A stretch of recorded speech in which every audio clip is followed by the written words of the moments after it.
smile upon your face, and I see something shimmering in your eyes. And they say if you wanna glimpse the future, you need space. And you said put down your morning gun. Would you follow me to wander? Take my hand and walk beside me in a world of thunder. Fear is imposter. When you look at me this way, I find it hard to not give in.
Slowly fading in my mind.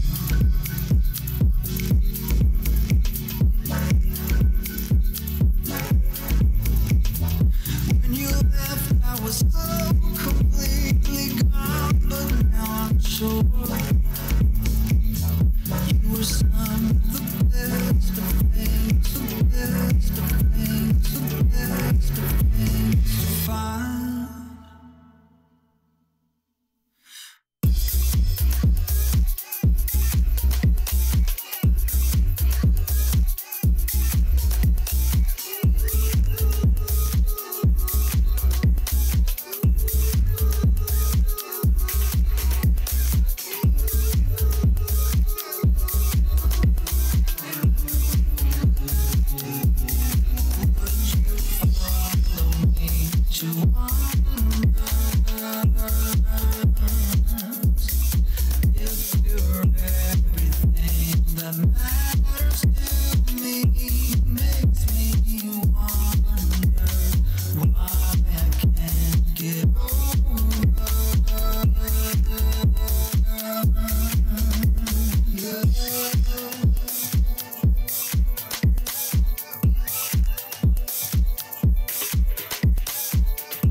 When you look at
Let's make a run together, I'll be by your side before we collide. And if the sky falls down on you, just beat it up before we collide. Let's make it last forever, I'm ready to fly before we collide. And when the sun don't shine on you, just heat it up before we collide.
Let's make a run together, I'll be by your side before we collide. And if the sky falls down on you, just beat it up before we collide. Let's make it last forever, I'm ready to fly before we collide. And when the sun don't shine on you, just heat it up before we collide.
came for.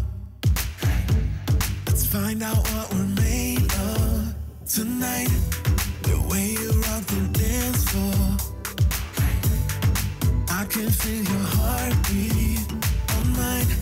I don't know what I'm in for, but baby, keep it going. I don't mind. We dance like nobody's watching.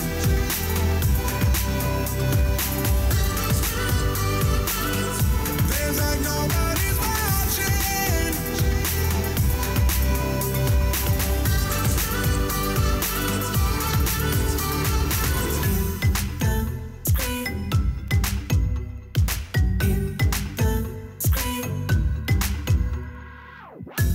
My hands on your body, surroundings getting foggy tonight, but we just getting started.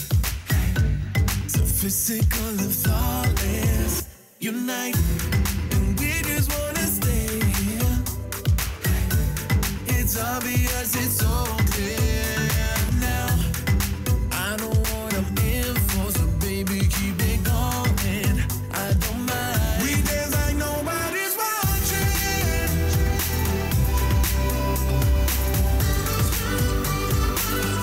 Dance like nobody's watching.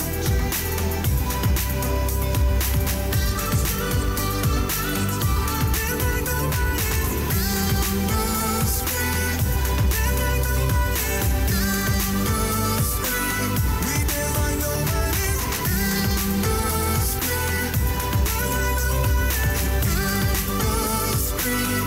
We dance like nobody's watching.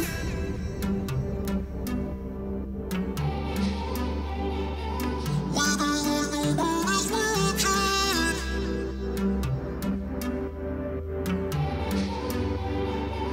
We dance like nobody's watching. When you rock the dance floor, I can feel your heartbeat on mine. I don't know what I'm in for, but baby, keep it going. I don't mind. We dance like nobody's watching.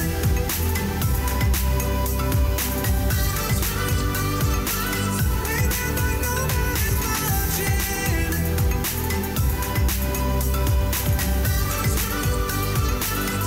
Dance like nobody's in the street. Dance like nobody's in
Somewhere above the city lights, you're falling in love. Still aware, you know it is true that you are lost, and this is a clue. Love is forever, love is forever. To believe, you gotta let go. Light as a feather, light as a feather, lucid dreaming over Tokyo.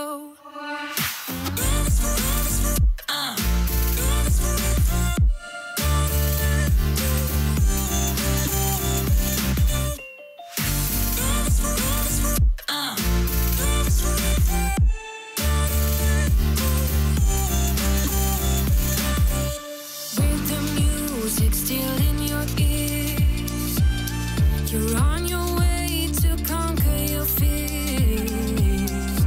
In this dream of your own desire, there is someone calling your name. Love is forever, love is forever. To believe, you gotta let go.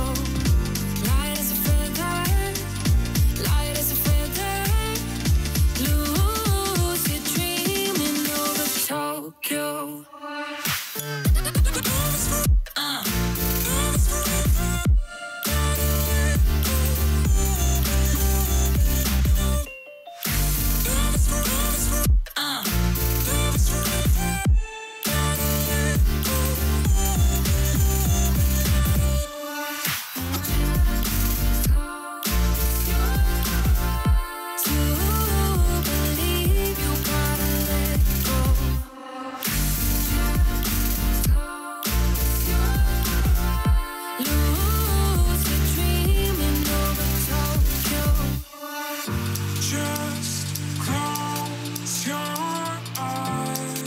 When you wake up, you know what you need to do. Just close your eyes. Someone's been waiting for you. Just close your eyes.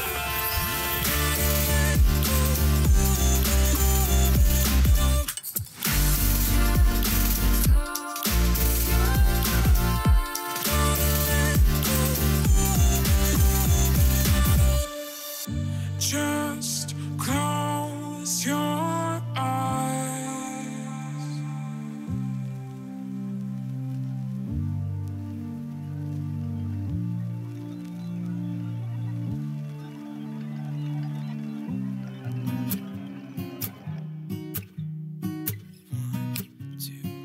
One, two, three.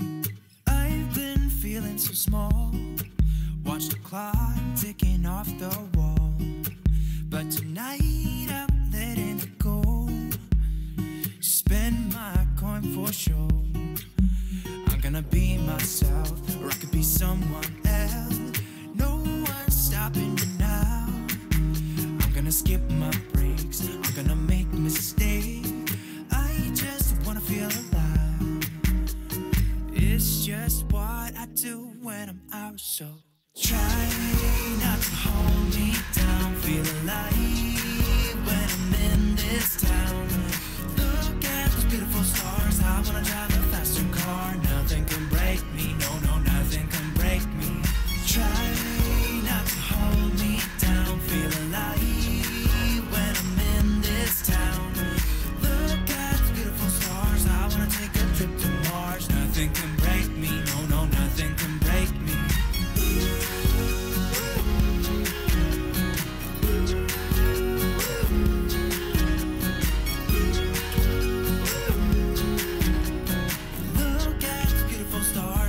drive a faster car. Lay my troubles to rest. Blow the smoke through my cigarette. City lights looking fine, and I know this is my time now. I'm gonna be myself, or I could be someone else. No one's stopping me now. I'm gonna skip my breaks, I'm gonna make mistakes. I just wanna feel alive. It's just what I do when I'm out.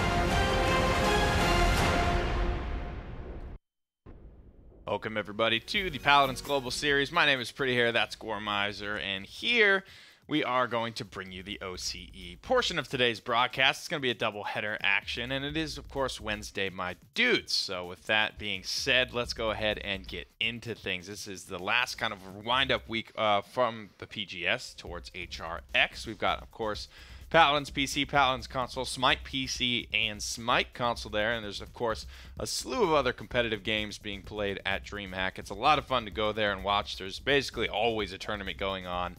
And if you're someone who likes me, who doesn't really care what the game is, as long as you are watching the best in the business play it, then DreamHack is certainly the spot for you. You can get your tickets on sale now at HiResExpo.com. And we're also throwing a little bit of a soiree, if you will. The after party. It's at a place called Main Event, which I think is probably one of my favorite places I've been to for an after party. Not only, again, like drinks, but bowling. You can do laser tag. There's an arcade. There's a rope obstacle course that's above the arcade. Feels a little awkward for everybody sitting in the arcade, but everyone's harnessed so they won't fall on top of you. It's a lot of fun, Guaranteed guys. They won't fall. Think like a Dave & Buster's or a Chuck E. Cheese on steroids. On steroids. That's actually a really good description. For adults. There's a lot to do there. It's a lot of fun. It's only $50. It's the perfect way to cap off your weekend at DreamHack. We've got our first set coming up at you guys. It is going to be Pantheon versus Trident. But before we get there, we're going to go ahead and throw up the standings, let you know kind of what's going on in this region, right? Who's out in front, who's on first, who's on second, yada, yada, yada. Kanga Esports, the beasts of OCE. They are 5-0. Despacito 2. Their opponents today, 4-1. We've got the battle for the bottom, though, at the moment. Trident Esports versus Pantheon. Pantheon are really looking for their first win. I'm honestly looking more at Trident for this first set, just because, to me, it depends how hard can you beat Pantheon this time. I think last time it was a 2-0, but that first map was on Bright Marsh. That's where we got to see Baboon have an insane game on Makoa, but it wasn't enough to bring his team up. I feel like Trident is slowly climbing to the point where between them and Despacito 2, that second place spot, even though the scores are a relatively big gap, the actual skill level is not really shown there. That was the next thing I was going to say. Trident don't feel like a 1-4 team to me. They play exceptionally well here in this region. Let's get into the maps, and let's show you exactly what we mean by that. This is a team that, like we said, despite being 1-4, definitely has some stuff to strut here. Pantheon is going to ban away the Timber Mill. Stone Keep will be banned away by Trident Esports, and that will set us up to get right on along to our map 1, which is Serpent Beach. Ta-da! There it is. Abracadabra. Give me a map. And it's a best of 3, guys, so the first team to 2 wins is going to crown themselves the winner overall, and they'll get the W. This is actually the map that they were able to beat Kanga on last week, and they were able to do it with a Shaolin, so I'm hoping they go back to that, because I actually really miss seeing Shaolin, and I'm wondering if that recurve was something that they tried and it was just because they happen to have a sub for that game, or if that's actually one of their strategies. And if it is, I want to see it again. Just give me more Shaolin. A lot of DPS band out here. Cassie, Drogos, Willow. Torvald and Makoa will be the first pick.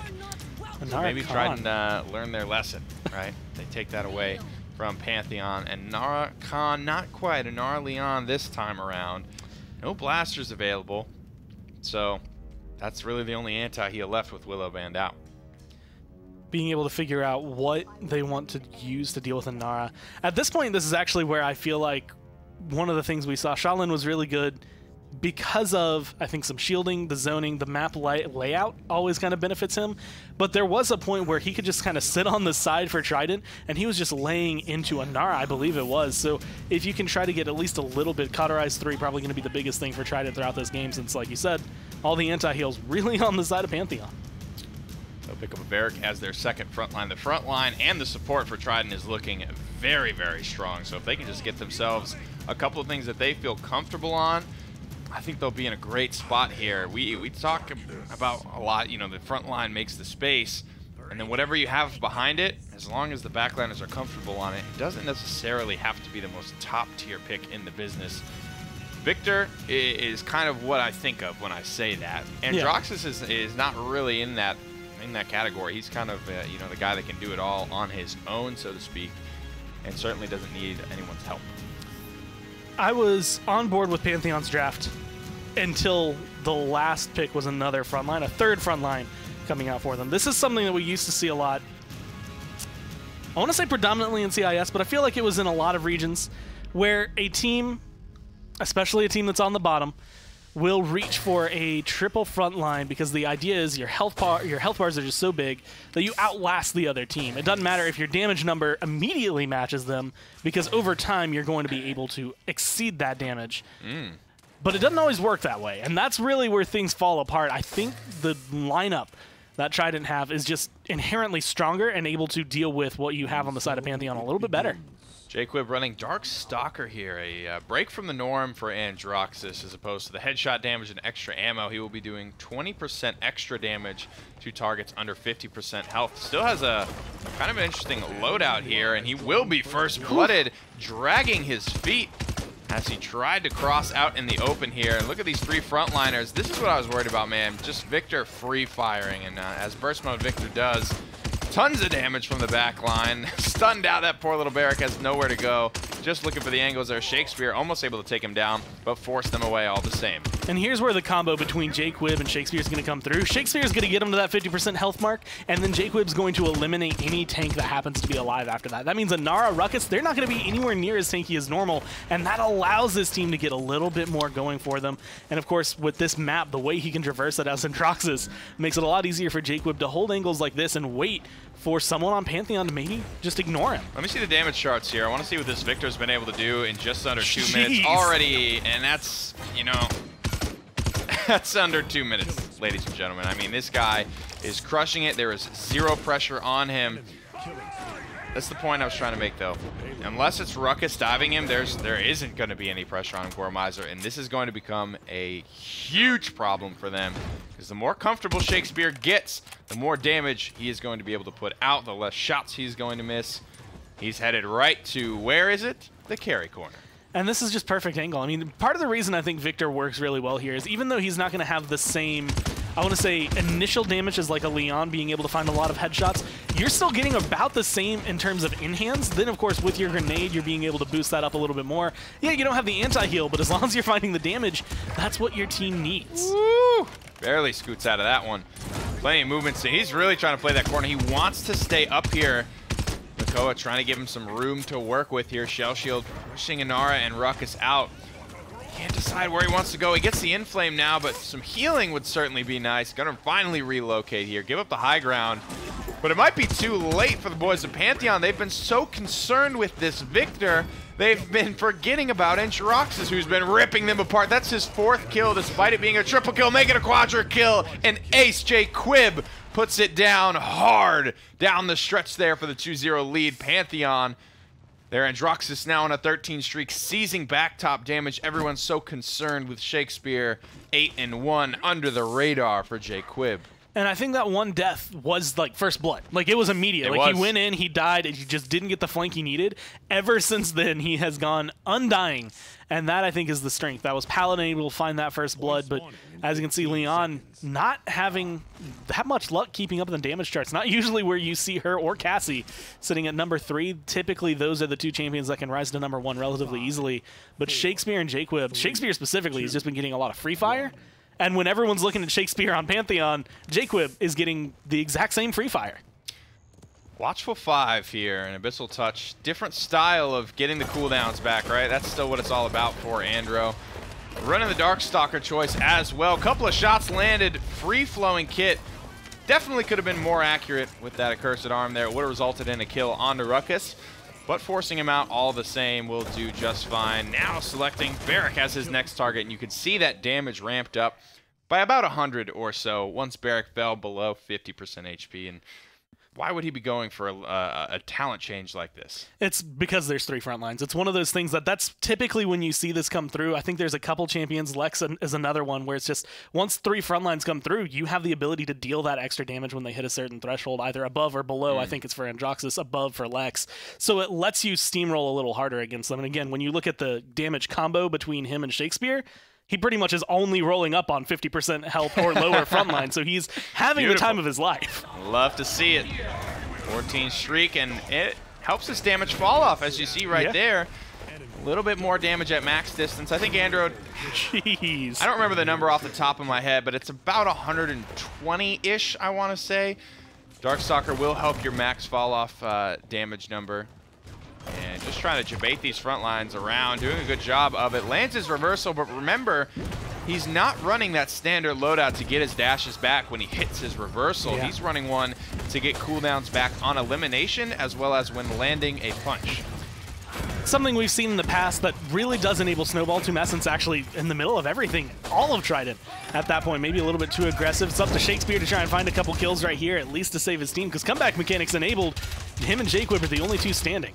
Well, Jaquib, not anymore. Have to revise that statement real quick. Shakespeare in the back line, running out of time, running out of HP. Overpower comes through. Pantheon, though, with a comeback mechanic, are able to steal it away, pouring in the damage from distance. Shakespeare just simply couldn't get it done. The damage between 47 and now 52 up there for Shakespeare as he lays on a little bit more to his numbers. But it's been a lot of push and pull from these 2. I think the front lines are playing it appropriately. That, honestly, to me, seemed Trident maybe getting a little bit too overconfident, more than Pantheon having that ability, I think, to pull back the point. Also, again, when it's triple frontline, if you don't get rid of one early on, you lose your Androxus the way that Jaquib died earlier. Even though he has a stellar performance, that gives just enough room to Pantheon to be able to take that point. I mean, Pantheon are positioning so well right now. They had Baboon head straight to the back line here. The guy that was really the saving grace for them in their previous matchup with Trident Esports. He gets a great position there, wraps all the way around, and then it's just the full surround. And you don't have to be, you know, Sun Tzu to know that's a bad tactic to get into if you're on the defense. Now, 1:30 left on the clock. Paladin finding a new angle to work with. The front lines, they are their numbers are legion here. There's 3 of them out in the front lines, but right now they're being chewed through like they're nothing. Jaquib heads back to the high ground. That's something that these front lines all lack, is the ability to quickly traverse up to the high ground. I think Baboon may have been running aerial assault. I'm not exactly sure. We can swap to this Ruckus here. I could see real quick. And yeah, there it is. As he flies up into the air. Trying to do whatever he can to get up there. And that's one of the things that made Ruckus iffy on this map. About a year ago, I want to say it was at this point, he had a little bit of his, I guess, vertical mobility mostly taken away. And so jumping around on this map, instead of having 1 jump to get up here, you have to spend 2, which made it a little bit more awkward for some of these players, but they've adapted relatively well. And at this point, as long as you run aerial assault, Serpent Beach can be your best friend. There it is. Jaquib sneaking up on Baboon, and you had to wonder what Tumescence was waiting for. He's just kind of dawdling back and forth there. Not getting a ton done, but it was clear that the call was made and help was on its way. Remember, the defensive point is available this round for Trident Esports. If they can just hold the payload and prevent it from being converted, they will score a point and go up 3 points to 1. They have all 5 ultimates available, and they would have the chance to put this game away in the next round. Paladin is a big opener for me. Whether or not he can get a couple kills, especially on a Jaquib, that makes it a lot easier for his team to get back. But that's still 50% of a push you have to make entirely in overtime. Ooh. You have to get rid of Daddy DLS, and this healing is just too much. Even Death of Taxes is not going to be enough to deal with it. Trying to work his way to the back line there. Paladin will find the first kill. Turnaround presence. Everything from Paladin at the moment is really, really good. But it's still not enough to fight against the onslaught and the unpressured backline of Shakespeare. I don't know, man. He is just on a tear, and I don't know if that's max fall off, but that's 363. That's a pretty damn good shot. Pretty damn good damage from that type of distance for Androxus, hitting 624 on those front lines that are below his damage threshold. I will say, both of these teams are impressing me. Pantheon, this isn't exactly, I want to say, like their best showing, but for a team that's 0-5 to be able to perform the way they have been, especially just a few members throughout all of them being able to have that showcase, the reason we remember their names. And this was, at one point in time, a 12th place team. Like, this is a team that was, nobody would even look at them, they wouldn't care about them. They have climbed the ranks to be number 4. Wow. And honestly, I think they're still climbing. They're still getting better every single week we've seen them. It's just the same thing can be said for Trident. They have gotten better every single week that I think we've seen them. Flushing off the high. Whoa, Enlightenment comes out of nowhere, but it's still not enough to take down Shakespeare. Double kill, backpedaling away from that Hexafire. 60 HP to his name, but Shakespeare just will not let off the gas pedal, and now he's surging forward to go zone. My man is an animal in this last fight. And just being able to find so much damage. That was a full wipe from Pantheon. That was like, awesome. They died almost instantly, which is going to be a big win at the beginning for Trident, but that does give Pantheon the time to regroup and potentially come back in. So I'm looking at Baboon, the rest of these front lines, to try and break through and deal with Trident. My man looking like a great white shark. His eyes just rolled back into his head, and he was ready to fight. That is a Dread Serpent burn for just Androxus here. As the dust settles and the sky's clear, Trident Esports are already victorious. There wasn't even an attempt there. A little bit too little too late, but that's just good zoning. And I have to give them props because talent choice really played a big role in that. When it comes down to the way they picked Androxus, triple frontline is something that people learned to deal with about a year ago. It stayed for a couple months before everyone was like, okay, this is just not working. There was a big change for Season 2, which made solo frontline, triple DPS kind of come into the meta. Yeah. So people kind of left it buried and dead where it belongs. And now when you see it come through, I expect to see teams, at least that are, up, I guess, where Trident is right now, the level of that play, Sure. go back to those drafts that beat it. Exactly. So we're going to go ahead and head over to map number 2. It's always nice to see those guys that aren't afraid to make that gear change. All right, if you're going to do that, I will go back to this. I haven't forgotten. This is how I'm going to deal with this. Frog Isle will be map number 2. Don't know if we'll see another triple front line come out from Pantheon. They have the first pick this time around. There was so many DPS banned last game. I mean, you have to remember that as well. I believe it was Cassie Drogos and Willow and Torvald. This time, a little bit of a different story. Khan and Torvald staying banned here. Makoa goes as well, so that will leave Willow, Cassie open. They're going to go for the Kinessa first. And that, to me, is a little confusing, only because you're immediately throwing out, this is what we're going for, but also here's Furia Nara. Have fun with that, or Furia Ashe if you really want it. Either way, both of those are going to be very strong. Ashe specifically on Frog Isle. Not only can you knock people off the map, but her point control is insane. I like her just being able to just get to the back line and sit on a sniper and be okay with it, right? Yeah. You know what I mean? I like this new load up that's starting to surface, just massive amounts of CDR on the Siege Shield. I think it's a good way to break on in there, get to the back line. Fernando will try and put on some pressure of his own. Another, everyone's got their preference, but one of the reasons I don't really care for Kinessa first, especially when Strix open, is because Strix is open, right? It's like you will get one of the snipers. If you vastly prefer one, then I guess it makes more sense. It's your call, it's your draft. I'm just saying they were both open. In my mind, it's such a weird matchup, and I think it becomes very map dependent as well as very composition dependent as to which sniper can actually win their one-on-one. If Kinessa's hitting headshots left and right, then she should overall be able to deal with Strix. But the reason I think I like Strix more, and it's mainly because of the way players have been able to bring him up, is they quickscope with him now. Like, they'll hit the 1200 shot, they'll hit an 1800 headshot just to get aggressive. They can get in your face, and I think that's the big difference. Kinessa's carbine does not do a lot of damage. She's not meant to be in your face. It's meant to just kind of be a, okay, I'll poke you away as I retreat. This is my gun to make sure that I'm going to stay safe, at least at a mid-range. But you never really use it. Strix at mid-range, close range, he can still bop you.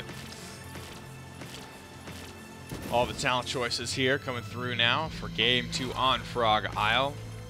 Bit of a return to form here. Jay Quib switches from Androxus now onto Inara. Hardest switch up you could basically make in Paladins. And he goes for Treacherous Ground as well. Probably my favorite slept on talent. And I don't even know if it's exactly slept on, but it's just doesn't seem like it's ever as picked up as I feel like it should be. I mean, it feels like you land a good Warder's Field on someone with Treacherous Ground, and it's a kill. It's a guaranteed kill. They just die inside of it. And again, looking at the composition that Pantheon have, you have two really immobile, or two front lines that want to dash. They want to dash away. You cripple them, they can't do that anymore. You hold them in place, and I think that's going to enable Trident a little bit more, but they do lose first blood, which is similar to how they started last game, so it might not be the end of the world. And now Shakespeare's trying to bail his boys out of a bad situation here, but he's getting pushed down by Barrick in the back line. A very healthy Barrick at that. 2 kills, but was not enough for Strix to bail his squad out of this team fight. They'll need a little bit more. Purple Sherbert not hitting the mark. I believe he was first blooded there. Need an opportunity to get to this back line. Baboon, the beast himself, on Cassie this time. Off of the front line. Let's see if he can make an impact. I like the change up from Pantheon coming into this, but I do think Trident still, at least talent-wise as well as champion-wise, have the advantage. Shots like that are going to be what it takes. Purple Sherbert, I expect to get into the rhythm the longer the game goes on.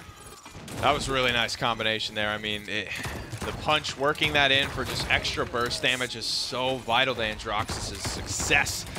75% and climbing now, tying up the lead at 81%.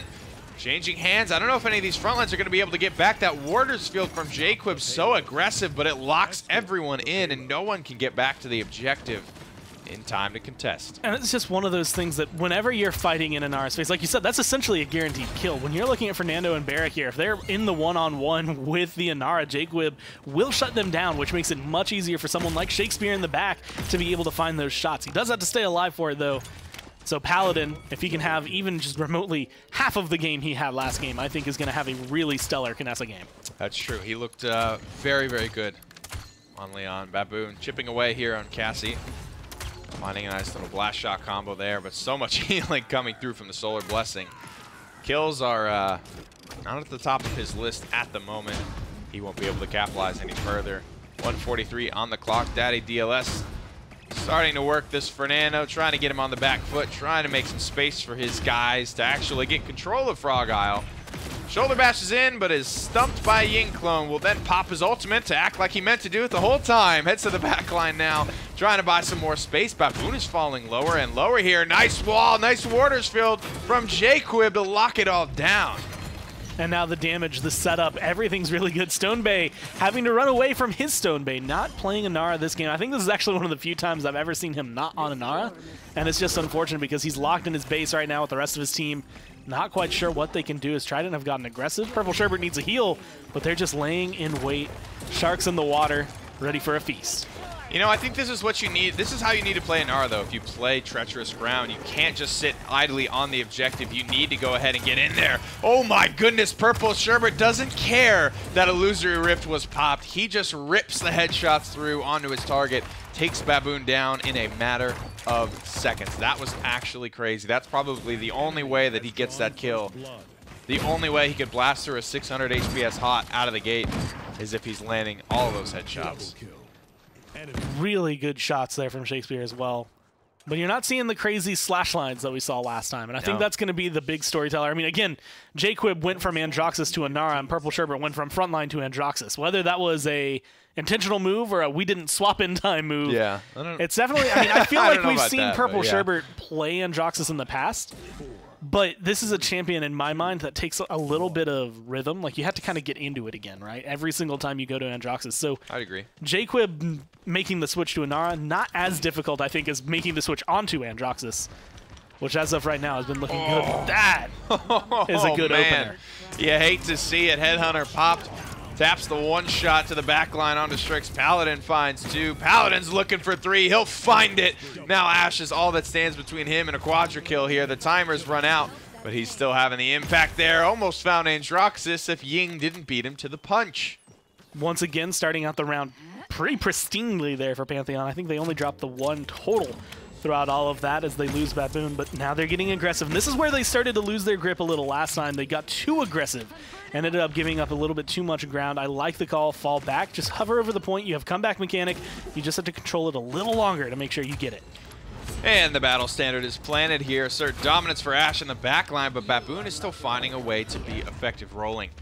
Looking for Strix here. Opening shot goes to Shakespeare. Opening shots will find him. Beautiful stuff from Shakespeare, but a game of inches. You could see that That was the perfect fight. Everything went his way. He hit every shot and still barely won that engagement. Being able to walk out 200 health, Furia getting an on-point heal to make sure that he stays alive. And now slightly more aggressive. Saved by the rock, dude. Positioning. But that's 93%. I mean, Trident might just come back and take this again. The bell tolls here. One more shot would have been good. Baboon squeaks away with 260 HP. And just gets one pumped by Daddy DLS on the objective. That feels real bad. Overtime has been started. Wow, Paladin, even despite being knocked back, the shoulder bash is good as well. This Kinessa is bringing it back. Paladin just refuses to lose. That mid-air headshot, like knocked up, that was falling stupid. back. I'm going to go ahead and just take you out anyway. That wins the fight. That gives them this point. Pantheon have Paladin to thank. I think if you don't force Ashe to then shoulder bash you, that fight goes a completely different way. I thought the shoulder bash was going to be enough, man, but still living with 200 HP and still not being scared to just start carbining Ashe. A lot of big cojones plays here from the guys on Pantheon just to stay alive and stay in this one, but Purple Sherbert just rips through the back line, gets the support, gets Cassie. Oh, maybe Mutsu would be proud at the moment. Purple Sherbert is looking like a different type of beast. It is just play after play, highlight reel after highlight reel performance from everyone in this game. What is in the Wheaties this morning for these teams? I mean, they are feeling it. This is exactly what I wanted to see. I was actually more excited, I think, for this one than I was for Kanga versus Despacito 2, because these are the two that I would say, especially from week 1, have been most improved, right? And that goes for pretty much all of the PGS. These two teams have been putting in so much work. And Trident specifically has looked phenomenal. This is the 0-5 and 1-4 teams for OCE. These guys are playing incredibly right now. You know, it's a bloodbath out here. Kills going either which way. Any fight could go anyone's way because if it's not Cassie, it's Kinessa. If it's not them, it's Andro or Strix. Everyone is popping off at the moment. Even some of the front lines are making really nice lockdown zoning plays. You just can't count anyone out at this stage. Trident looking for the defense point pretty much the same way last map went. As of right now, they're having some similar performances, but not quite the same. I haven't seen a quadra kill from the Androxus this game, but still enough that, like you said, it's someone's popping off at some point in time every single step of the way. And it just depends on which side of the screen you're going to be on Kinessa right now. Paladin, again, finding some really good shots. They're just trading, looking for the line of sight here. Jay Quib, your days are numbered. Paladin just transported at you to lay down the carbine fire. Looking for a line of sight past this payload. As you can tell, you know, this guy's feeling it. When they're zipping around, looking for line of sights, looking for angles, hitting the sprays, you know, there's scopes flying all around the map. You can tell that a guy is kind of feeling it at the moment. Paladin likes what he is doing at the moment. The adrenaline is pumping through his body. He is landing some very nice shots. Ashe is charging in. The cripple is so good. You can see the futility. He's trying to throw that transporter. He finally gets it off, turns around, hits the shot onto Lizlak here, but again, Purple Sherbert is the threat in the back line. He's already found one. Will he be able to find any more? Ashe continuously just shoulder bashing Paladin, but this man simply is not scared. Most Kinessas would just roll over and quit, but not Paladin. There's been so many moments. I'm happy we got to watch him because his scope in, like you just happen to see the head like line up right into the crosshair. It's been perfect timing. Really on the side of Trident to make sure that Paladin looks incredibly good. He's been finding so many amazing shots. Would you say that he's been a champion of the realm today? He has definitely been a champion of the realm. You'll love to see it. You'll love to see it. 11-5. He is sitting up 6k damage over Strix. He's babooning right now. Which is usually not, I was going to say, that's not the way you typically see that matchup go. I feel like Strix has a little bit easier damage application here. He's getting in there. I mean, Paladin, you could see in that last highlight we just showed, when he didn't have the line of sight, he moved. He found it. He stayed involved. He's got master riding. He wants to be aggressive. He wants to be in this fight. He knows he's got to be a win condition. He knows he's got to earn that first pick. Finds the opening shot onto Strix. Ashe with Enflame headed to the back line. They realize they've got a problem on their hands, and they got to deal with it. They deal with it beautifully. Daddy DLS and Purple Sherbert head straight to the back line. Find not one, but 2 kills. 1 falls on the front line. That's a shield cooldown burned in the way back line. There is no aggression coming out of Pantheon for the next 15 seconds. And a completely different opener that time around. You don't find the headshot quite onto Strix. You get a good shot, but not enough to take him down. And you didn't pop the Headhunter either. It now comes through. Whether or not it's going to make a difference is really what I'm looking at, because with the way Trident's playing, they're at 90% and in control. Oh, that was a little bit of a missed combo there, Baboon. It would have been a long shot to save that game. It would have been a long shot to save that fight. If he hits that combo, he kills Furia, he resets overtime. Something maybe happens because a lot of stuff was happening in that game, but it is going to be Game 2 going the way of Trident Esports. Congratulations to both those teams. That was an incredible show. What a way to end their split here in the PGS. That's just a fun set to watch because of how well everyone is playing at that point. Like, it's one of those things that Pantheon, I never know whether or not we're going to see like the Baboon level play and then everyone else is falling behind, or if it's just going to be like one player standing out. That time having at least 4 people, I think, throughout the entire set, always looking good. And the other one's the support, so you don't want them to have that flashy play. It looks phenomenal. Well, the National Animal versus the second iteration, the sequel to the greatest pop hit of all time here, Despacito 2 versus Kanga Esports. Is the kangaroo the national? I have to imagine it's like the national animal for Australia. I thought you had said national Lanimal, and I thought it was a completely different, like, they're the team that always goes to land. I was like, yeah, you're right. That's a good term for them. Right. But there's so many crazy critters in Australia. They got, everything will kill you. Okay, it is the national animal. That's great to know. You know, they have like koalas and stuff. I don't think koalas are anywhere else in the world, to my knowledge. The red kangaroo, I'm being told, is specifically the national animal of Australia. It's a really cool animal. That's racist. They're focusing only the red kangaroos? Like, why not just the kangaroos in general? You know, I went to Australia once to like this like kangaroo sanctuary, and some of those I'd be dead. I would actually be dead. That's what I'm about to say. The red kangaroos, I think those are like the bigger ones. The big red male kangaroos were like, they look like bodybuilders. Like, they have just like the muscular structure of a bodybuilder. The pecs, the biceps, and they're like 6'4" when they stand up. And I'm just like eye to eye with this massive beast, and I was like, oh my god, dude, I'm kind of freaking out here. But they're so chill. I mean, they were like, they realized that we weren't a threat to them whatsoever because they're yoked out of their minds. But nothing is a threat to us. We take care of those. We're actually bulletproof, Mike. Good luck. Khan, Willow, Makoa, Furia, they're all banned out for this first game. On Serpent Beach, Torvald will be first picked as he is finally open today. Comes through. I'm kind of curious to what Despacito 2 want to combo that with. Like, if they're going to go for a Talus, that's actually a pick we've seen rise. Yeah.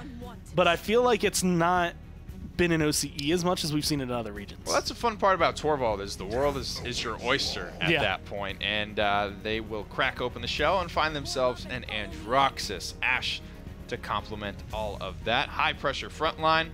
I don't mind it one bit. High pressure combination here through the Torvald Andro. Kanga will answer back with a Ying because Furia is banned and they just don't feel like they want the Maldamba. I actually like Ying on this map because I feel like it's similar to Jaguar Falls. You can kind of position your illusions so they're not going to get targeted as well. We've seen a lot of times that Ying on this map will get focused out by like a Kinessa, whose job will just be destroy any illusions on the point, shoot anything that happens to be in this one area of the map.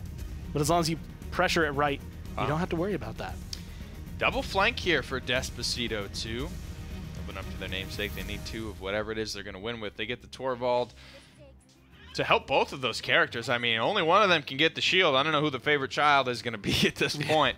Whoever's alive in line of sight, I suppose. Cassie will be the round-out selection, 10th pick for Kanga Esports. Who you got?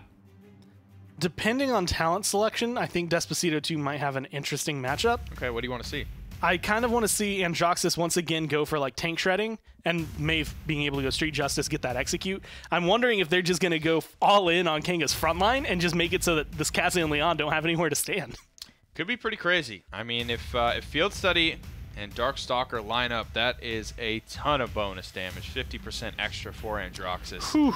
Hitting as hard as he used to, but shooting as fast as he does now is not a combination you would be happy to see on the patch notes, I think.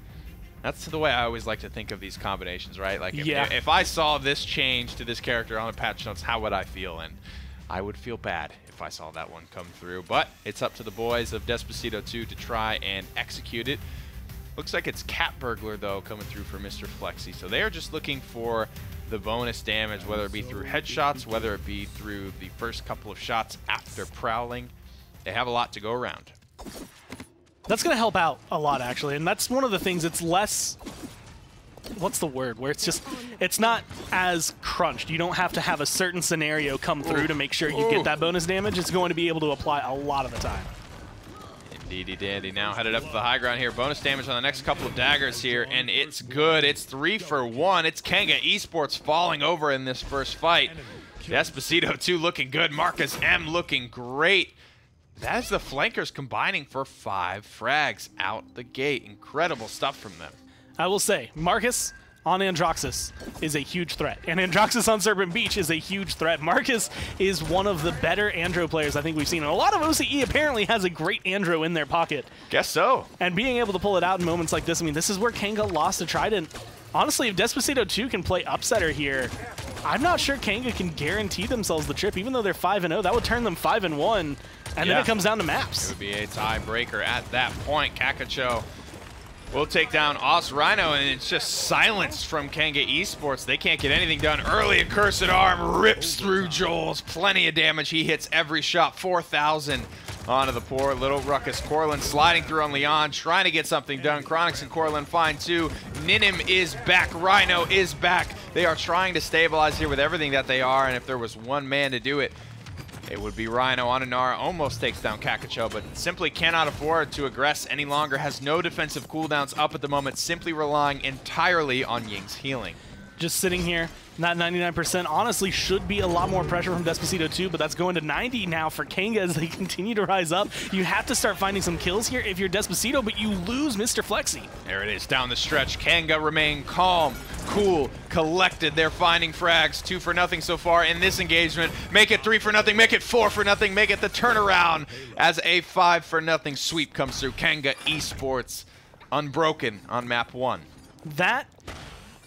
Honestly, that hurts when you're Despacito. You have such a stellar first round. I mean, it's phenomenal coming down from the May, from the Androxus, but it's just a small slip up. You let Inara take over the point, and then you aren't able to find any kills. Once Flexi falls down there, you could start seeing, okay, well, where does Marcus go? Can he actually find a couple kills? He was locked behind a wall in this awkward position, not really where you want to be as Androxus. And unfortunately, I feel like that just spelled the end of the point fight. Reload coming through now, and the grouping from Despacito 2. Marcus just can't decide which way he wants to go, which flank route he wants to take. Gets the silent float, drops down, but Chronix doesn't even have to look at him. Hits the dimensional link to get himself to safety. A seismic crash comes through. Marcus stopped dead in his tracks. Ninim's already found 2. Hits the reversal, gets the dash reset, but Ninim just won't stop, baby. Hits one more shot. Can't get the kill thanks to the damage reduction from Battering Ram. But my boy Ninim here just finds so many kills from the back line. Wow. It's too easy. Kango really did turn that around from 0 to 100. Like, they were getting demolished, like just smoked at the beginning of that round. And I feel like they didn't like it because that's the only reason they could come through. They channeled the inner kangaroo and they just decked Despacito. The red kangaroo comes alive, baby. Kanga flex their muscles and they just push it right through. After being such a long capture point, I mean, that was like a 2.5 minute capture point fight. It only took Kanga like, I don't know, 30, 45 seconds to get that one actually converted. It all fell apart before I think Despacito 2 could even really start to communicate about what was going wrong. But that's Kanga, man. They've been in that situation just so many times, or at least the core of this roster has. Honestly, more new blood than old blood at this point for Kanga Esports. Chronix and Joel, the only 2 members still from that original 5 that shook the world at HRX. Marcus M heads to the high ground. This time, Kanga Esports, they just back off. They just cede the high ground, the map control, to Despacito 2 without the need for bloodshed. And being able to focus this, you actually see Rhinos getting focused by Marcus. So everyone turns and looks at Marcus. Everyone on their team, Corlin as well, being able to apply that damage, and it just makes the difference. You get rid of Marcus, and you can get rid of Despacito. The rest of them are all forced to either retreat or die in the process. Even with comeback mechanic, this was the way Kanga needed to play the round. Beautiful stuff. I like it. You know, you get steamrolled on the high ground there, so much pressure, you just move. Just leave. All right, take it. Just sidestep it. They basically juked him, broke their ankles. Despacito 2 applied so much pressure to a place where there was no pressure to be applied. There was no wounds to strike open. Marcus M heads to the objective only to start in overtime. Blocked by a Ying clone as well. Chronix with some fancy moves here on the Ying. And it might just be a preference thing for him. Ying over Maldamba. He's a very, very veteran player. Ying is a relic of meta's past that only really OG support players will operate on. You're talking Bird, you're talking Gera at this point. So I think that's the reason why he prefers it. We've seen a lot of good stuff. Ying is a support champion that has, in my eyes, one of the higher skill caps in the game. And skill floors. Like, if you suck with her, I don't know, you're just very easy to take down, I think. And the one thing about Ying I think that makes it really unique, and something that we see a lot of the old heads doing that make her look so good, is using these clones for blocking. They will block an Ashe dash. They will block a Dragon Punch using it. Like, they will use this in a way that you really don't expect them to be used. In most people's games, you play Ying, you're hitting Q and right click. And honestly, that's what you're going to be mostly seeing from these guys as well. But you're going to see them very carefully placing where these clones going. It's not just throwing them out willy-nilly, it's making sure they're in the right spot. One of the first top play breakdowns I ever did on my crappy self-edited first iteration of Esports Weekly was Bird dropping a clone and stopping a Dragon Punch from Bugsy way back in the day, when those guys were still going at it on Burrito and D69. So it's good to see those old tricks still coming out here from some of the old dogs. And it's a 3-0 lead for Kanga. It's looking like it could be a 4-0 victory here in game one as the last two contesting members of the defense fall down. Ashe shoulder bashes in with her cute little lunar crown, but too little too late. Serpent Beach has already gone the way of the kangaroo. That's, I mean, just to go back, like, if you had punched a kangaroo, that's about how that would have happened. Like, it was one good hit, and that's all you got in. And your Despacito, too. That's literally all you were able to do before Kanga just kind of, I guess, leans back and then kicks your head off. They bounce back on the tail, and they get it done here in game number one. Let's head to the map screen, though, see where the rest of the series is going to unfold. It was a great showing there from Kanga of just how a good team comes back, right? How they can get punched by, and admittedly, very good team as well. Despacito 2, they played wonderfully in that first round, but Kanga just knew a couple more dance moves, I think, that were able to keep them alive down the stretch, and it'll be Stone Keep. That second round as well really could have broken things down for Kanga had it gone slightly differently. If they didn't retreat when they did, that's been the hallmark of a lot of these good teams, is like, smart team. When do you fall back? Like, how do you fall back as well? So it's like this combination of, okay, we'll give up this area, the high ground, which kind of sucks, but we'll just come over here and kill your carry. Then what are you gonna do? What's that word? Matador, for like the guy that he waves the little red curtain for the bull. That's kind of what it felt. That was the maneuver from Kanga. They were just like over here, whoosh, and then no one's actually there behind the curtain. And then Despacito 2's just staring at a wall like, uh-oh. Like they're basically putting the pen at that point. Con Leon here out of the gate. Despacito 2 will go for another Torvald. But what do they pair with it? Like I said, world's their oyster. I don't think they're really in any rush. There's plenty of good pairings out there for Torvald. They don't need to get too antsy and pick it too early. And Joxus went really well last map, and this is another good map for him. Kanga's never been a big Andro team. I think if Ninim wants to take up that role, maybe, but like Josh Kent kind of used to play it back in the day. I don't know. They've never been really into it. Coming into LAN, like, I want them, if they get there, I want them to be the team that is like, okay, well, now we have an Androxus, like, we can play it, because that's one of the things that I think is big, like, a big weakness for a lot of the international teams is you're kind of locked in your own internal meta. And speaking of internal meta, at least one of them is going to be true. Uh-oh.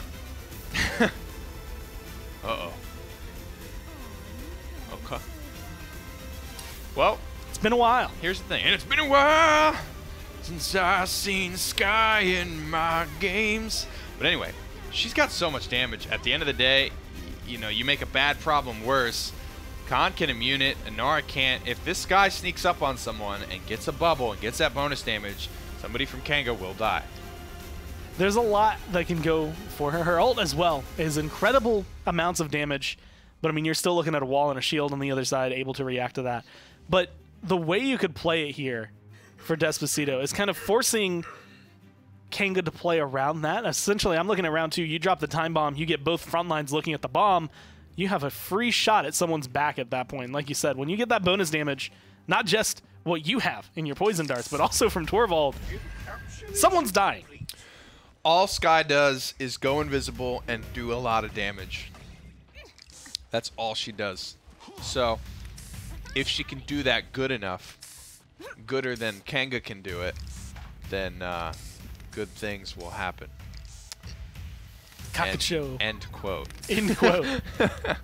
I'm curious to see how Kakacho is going to play it. I'm also curious to see Marcus switching from Andro to Eevee. Both, I would say, are very rhythmic-based kind of champions. You have to kind of be in the flow. Can't be scared, though. Gotta land these poison bolts. Exploding these front lines with the poison bolts and shredding them to pieces. You can see these HP bars on Kanga. It is a lot of damage. I don't know how Kakacho stayed alive as long as he did, but those health bars got low. Never empty for Kanga.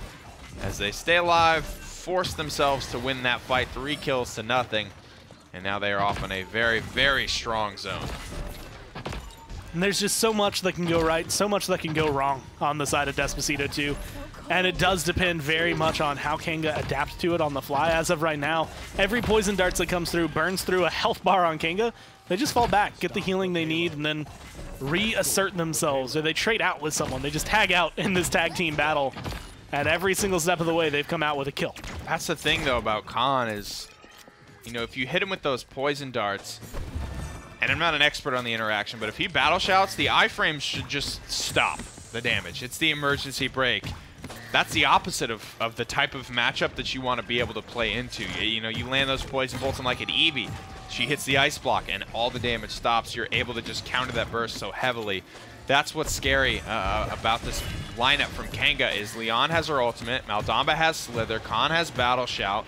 There are so many ways to hit the emergency break on damage and pop an emergency defensive cooldown that Kanga Esports, they're going to be a very hard composition to burst down. Time bomb going to be thrown out there behind Corland, but still not going to be enough to be able to hit him. A small radius on that because it does so much damage in a single spot. But unfortunately, Kakacho just hasn't been able to really pick it up again. Bursting a lot of health bars, but you have to choose the right target, right time, right spot. And so far, having all 3 of those line up is just like watching all 9 planets line up. It doesn't happen. The convergence. The convergence. Here's a seismic crash. Immortal to try and weather the storm here. Enlightenment will come out. Marcus M just flipped up over the head of the commander's grab. Now some good shots actually landing here. The Eevee getting work done in the backline. Marcus M, I think you chase those kills down, put some pressure on Leon here. Things could end up going back your way, but Ninim has been allowed to sit in the corner for too long. Kills are starting to come through. Joel actually finds 2 of his own, and Kanga will convert it home for a 2-0 lead. I just realized that I gave some false information just now. What happened? It is not all 9 planets anymore, is it? I haven't used that phrase since before the decision on Pluto was made. I guess it's all 8 planets. That just feels weird to say. That's like a major thing. Is it a planet Is Pluto again? a planet again? Is that a Our is that a producers thing? are telling us that it is a planet again. I don't know. But that is a funny thing that was at least a thing for a while that I never really accounted for. That I never thought of the phrase all 9 planets ever changing. I've never said it. So I have it in at least 2. since the last convergence. Yeah, since the last convergence. Yeah. When all 9 planets line up. That's Whether like or not it's 9 or 8, like still a rare occurrence. That's a pretty consistent like thing that happens in multiple like fantasy universes and stuff like that, right? Like I think it happened in Thor. Something always has to happen when the planets line up. I think it happened in The Witcher too, actually. That's like how all the monsters got in the Witcher universe. Is like they all just like spilled through during like a planet event or something like that. I think it's fairly common. We'll have to see what happens when it actually happens here on planet Earth. One of the most consistent planets of all time, you could say. You know, Earth has always been there for you. It's always been there for me. You've got a good point. It's not coming on 25 years that it's always been there. Whether or not I wanted to be there or not. Pluto. What a trash planet. Can't make up its mind. What are you, a big-ass asteroid or a planet? Make up your mind, kid. Make up your mind, kid. We don't have time to waste, you know? I want Jino's bullets to be replaced with just the planets. Wow. That doesn't seem like a viable source of ammunition. Well, I mean, depending on where you go, he's got a whole universe full of planets he can shoot at you. Yeah, man.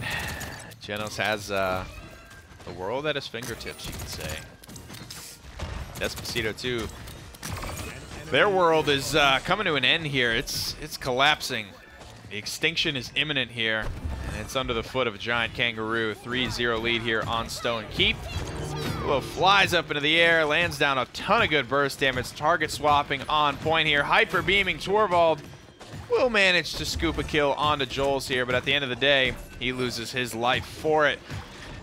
Last couple of seconds here, burning down. Rhino finds 2 up in the back line, walls off the front door of Spawn. As soon as this Fernando goes down, it's going to be a conversion and another 4-0 victory for Kanga Esports. They put their foot down and put Despacito to bed fairly quickly. I think now 6-0 in the region. There's literally no way for anyone else here to have made it to land. So the OCE representative will be Kanga, which is kind of what everyone tends to expect coming into it. But I will say, I mean, Despacito 2 and Trident definitely put up a good fight up against Kanga in times. The fact that Trident got a map is impressive just in the first place. This is the best OCE has ever looked in terms of the depth of competition. Every team in this region has been an absolute blast to watch. None of these matches were resident sleeper throughout the entirety of the split. So a big thank you and congratulations to the OCE guys on a very great performance here all the weeks long. It was a lot of fun to watch every single one of you perform. Let's head to the standings though, just to remind everyone that may just be joining us how things shook out. Kanga Esports go undefeated 6-0. They will be your locked-in representative for OCE at the upcoming placement round for HRX. We still have North America yet to play today. It will be Ba versus Big Egos and Hysaflorex versus Ferocity. Kind of the same story here. Ba and Big Egos, a very big matchup in North America, and one that will certainly decide a lot. It's all for seeding when it comes to LAN North America. Like Europe is going to have 2 representatives, so the top 2 spots I think are already cemented, but either way, those 2 are going to be the ones trying to determine the seeding when they come through. It also, I think, affects pricing towards the end of it, but there's a lot on the line for them still, even though they both get to come. Well, guys, that does it for the first half of today's broadcast. OCE is done in the books, but we still have North America yet to play. We're going to go on a quick little break, but when we come back, we'll be back with North America.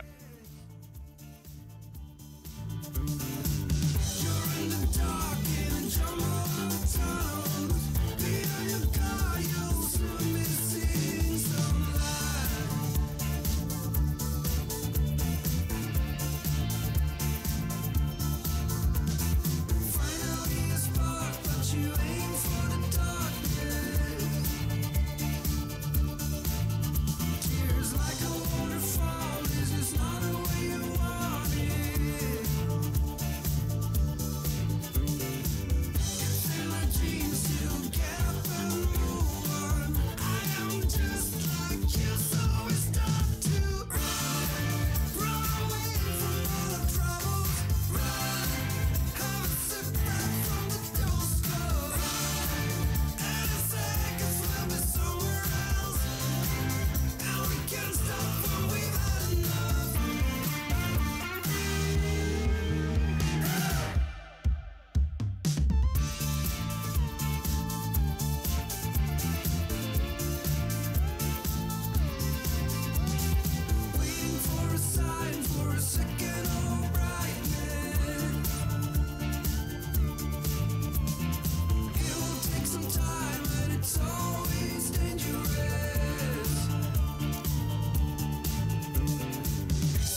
Hello, ladies and gentlemen. Welcome back to the PGS. It's Rain Day and Gormizer here to continue on with North America. This is the one that I think is pretty contested. And though we do have, I think, essentially the two teams already qualified, where they're qualifying and who's taking first place with that extra cash prizing, but also the extra and better seeding, which you and I were talking a little bit about earlier this morning, is up for grabs. And that is going to determine essentially like who you end up playing. I think no matter what in the placement rounds, you're going to be against a tough opponent, but I feel like, inevitably, if you're first seed, you probably get a harder opponent overall, or maybe it's a little bit easier for you. You have to find out that pretty much as you go along, but either way, like you had mentioned, difference in pricing as well as the seeding, so you get a little bit more bang for your buck. A little bit more bang for your buck, a little bit more moolah. Let's take a look at the standings here. Everybody can use a little bit more moolah, right? Who says they can't use a little bit more moolah? I think we'll all say okay. North America 5-0 is Buh, and Big Egos 4-1. Big Egos would be able to make this a lot more interesting if they were going to win today's set. I'm sure it's going to be a hard-fought battle. Buh, however, are in the driver's seat. If they win, they just win out 6-0. They will be perfect in the PGS, and that's pretty awesome. Obviously, if you're just joining us, we finished Oceania. There were 2 O's on 2 games, and it was really Trident Esports and Kanga Esports taking it home. Kanga will be your representative in that region, and now it's North America's turn. The first one, like we had seen pretty much just with the last one, is, like you said, the most contested of the two. Although the bottom, Florax as well as Frosty, I actually was watching Ozone stream the other day. They're scrimming all the time, these two teams, so they are trying their best to just claw upwards, whether it goes their way for this split or if they're just looking for the future. They're just trying to get better every single day. Well, the maps are ready, so we'll head there, but to finish on that point, it does feel like Ozone just kind of left and that team had to regroup. He had to find his rhythm. I mean, they were a team that pretty much was Splice, and that is now in the PPL. There's so much that, had potential there, but, had to give up some spots because life calls, duty calls, sometimes just timing isn't right. But maybe that timing is coming back. Definitely hardworking, enjoying, back at the stream grind, and so we'll see where that turns up. Still some stories unfolding here in North America.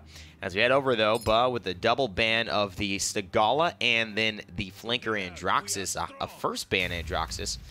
And they're going to go for the Fernando, as now the tank pool has been a little limited with Khan and Makoa on the side of Big Egos. And Inara being taken away is probably the big one, because I feel like when you are looking towards what are we going for our draft, you are always giving up Inara, right? And that's always the place people find themselves in. It's like, okay, well, we can grab Fernando, or we can grab Drogos, we can grab Androxus. Yeah. But the other side always gets Inara. You ban that away, and that allows you to be a little bit more flexible. I love Ashe and Fernando on this map. It allows them to be as aggressive as they want. I agree, man. I think Cassie, Ashe right now with Fernando look really good to me. Big Egos with the first pick Barrack is always just, it just makes me... Not happy, Bob. It makes me Not throw happy. up. I hate it. I really do. I love Barrack as a secondary tank, but it's a really tough task, and now you have the Fernando and the Ashe who can do pretty much everything he can do, but a little bit better. And you've got the Vivian and Furia as well. It's really up to this Cassie and Vivian to control the pacing. The one thing I think they have going for them is outside of their front lines, they don't have as much dive on the damage end, and so maybe Drogos will be a little safer. But boy, oh boy, I mean, Vivian, she's going to hunt him down, that's for sure. If I'm thinking of someone who I don't want to pick into Vivian, usually Ruckus is going to be high on my list for that, because it's just like, man, that emitter shield, that was a great half a second of time that I got up on it. It does not was chosen at the very beginning of the game. And, I mean, that, as well as the Barrack barricade, is just not looking like it's going to be enough to me in terms of shielding and survivability on the side of Big Egos. I think just Fnatic did the world wrong, man. They bet everything on a solo tank Barrack in a Game 7, and it worked. And it's, to me, I would not be betting things on Barracks in my important games. This is what Big Egos need to do. They need to usurp Buh. And Watkins, great player. We've seen him on the Androxus quite a bit. We've seen him grinding and looking to improve. Edgem as well, one of the conversation pieces for if he would be a part of G2 in this, period where Bodies was gone. Need you. I mean, he's been to LAN. A fantastic player and Blaster. There's so much talent there, but no longer with Envy. That's on the other side of things. And Buh do not want to slow down whatsoever. This is a very, very experienced roster. They have a lot of, I think, potential to dominate this game. And this is where Envy is going to be able to deal with the Drogos. Again, you were saying they don't necessarily have the dive onto him outside of the front lines, but he can use this hit scan presence from long range and make it so that NIU is going to have a lot more difficulties he has to face throughout this entire match. Places where he has to figure out, how am I positioning, what am I fighting? And admittedly, it looks like some of the splash damage that might be coming back his way as well. Good stuff. Watkins finds the first blood, but Envy with good shield just avoids any of that combustible damage and displacement. That actually might have been a big call, because now he's full health, able to rotate into the dark room over on that side, trying to keep Jalen Sanity alive. He is still there, but Niju has found a little bit of room for the Dragon, and that's not a good sign if you are Ba. They're backing off. Big Egos, though, lost the Ruckus in the process. William 355 from 720. Mako is here. 93% though, picked up for Ba. Even though they lose control, Edgem is going to be able to hold on to the right-hand side of the map. This is where things are going to get especially hairy if you are Ba trying to come back in. I said it yesterday, and I will repeat it because I still think it's true. Even if Drogos didn't have an ult, I think people are going to be playing him. This ult is just going to make him even better, because there goes Zulu. Yeah, and the best part about it is it's going to charge first round before most other ults, especially if you take about 2 minutes and 30 seconds. Remember, that's the magic number to see some ults. And there it is, the magic number to see some damage. 850 to the dome of Vivian, and Big Egos, they take it back. It was a very weird fallback by Ba. It feels like they almost all just allowed El Zulu to regroup and drop back his 4, but for some reason or another got caught up, and we're not able to fully retake with the strength of 5. So Big Egos, great work for them. They are in the lead. And there's a lot of moments adapting to the fact that you're having to deal with a Vivian, you're having to deal with a Fernando and an Ashe. They haven't been able to get back to those Drogos lately, and that, at the beginning of the game, stalled Big Egos. That's kind of what gave Ba that 93%. Their ability to control it was based on how much pressure his Drogo's been applying. And since Niju's been hitting all these shots until just now where his death came through, he has been in control of everything on Ba's backline. I mean, you look at it, William 355 with a trip there on the Ruckus. He has had himself a great performance. Absolutely nothing that I'm upset about with seeing this guy. Little Ruckus and Bolt in Paladins action. He's been really popular lately and has been improving in terms of his performance. Inflamed from the Furious. So that's 8 seconds of do not come near me, especially with an Envy Vivian on the back of that. Niju looks close to dying, but still makes it out for the Dragon's Breath. Envy flanks around. William 355 is going to be gone now, looking for the Barrack. But Niju's still alive. Finally, someone finds the kill. Bagel Wow takes him down, and that's going to make it so much easier for Ba to be able to get aggressive, try and find a defense. But that payload is just so precariously close to being captured fully that you have to be incredibly careful as to how you approach it. One step out of place here will give Big Egos a round win and a 2-0. Yeah, it's a really interesting kind of conversation here. I mean, members of this roster have role swapped and adjusted. Bagel one of the role swaps here as far as his traditional play style, which was support, but you know, most of those support players have a big background in Paladins, flex on the damage, but still need that kind of practice to stay top tier, to be able to compare. And of course, they're going against some extremely deadly, well-versed players on the side of Big Egos. And Bagel 88 health to his name now, just trying to stay alive. And a beautiful Immortal, that saves himself, and another. El Zulu then gets the Solar Blessing. Beautiful combinations, but the results are the same. Still gets taken down by the Dragon. Combustible here could be big. It doesn't need it. Spray on the left. Is Niju like in love with Sky? Because I feel like that's a very targeted spray, but either way, he doesn't really care about the conjecture. He just wants the point, but it's still not quite theirs. Being able to find it, Kresnik is getting incredibly low. Another rocket seals the deal. Envy, you can do whatever you can. Fernando's back, but everyone on the side of Ba is just dropping like flies. He's got to get Edgem here. If he can, this is big. Oh, misses the fireball. Who knows? That might have been the difference. That might have been the difference, because now he doesn't have the same amount of damage to follow up on as he would have. Edgem with the double kill. And maybe a fireball changes it all. Maybe an Immortal makes it even closer than it should have been. Maybe a Solar Blessing gives them hope when there was no hope. Big Ego's off to a very big start. And doing a lot. I mean, there's a reason that we had William 355 in our top plays last week. Normally, we end up with majority, I would say, from the PPL. We've seen some from the PCL, but he was able to do a ton on Makoa.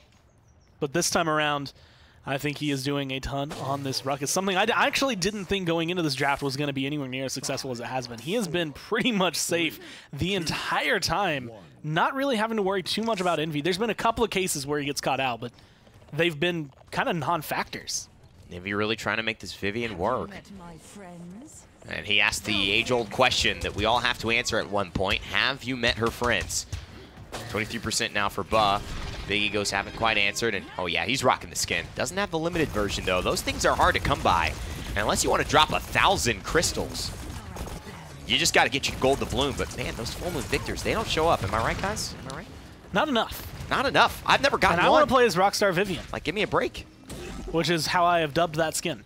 You have Vampire Hunter Vivian and Rockstar Vivian. Those are their names in Vampire, Vampire Hunter Vivian, right? Exactly. Because she's a vampire hunting vampires. Envy now is just basically an aim bot. Hunting bots. Not to be disrespectful, just wanted to stay with the wordplay there, but 74% counting for Ba.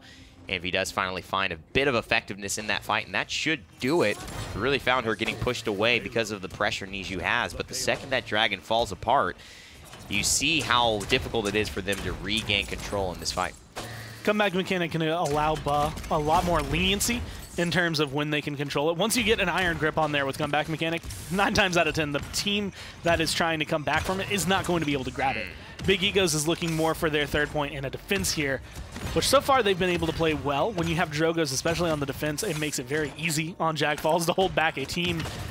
But the way that Ba approached that fight was different enough, and it was just aggressive enough that they were able to handle Big Egos, even though last time they got handled.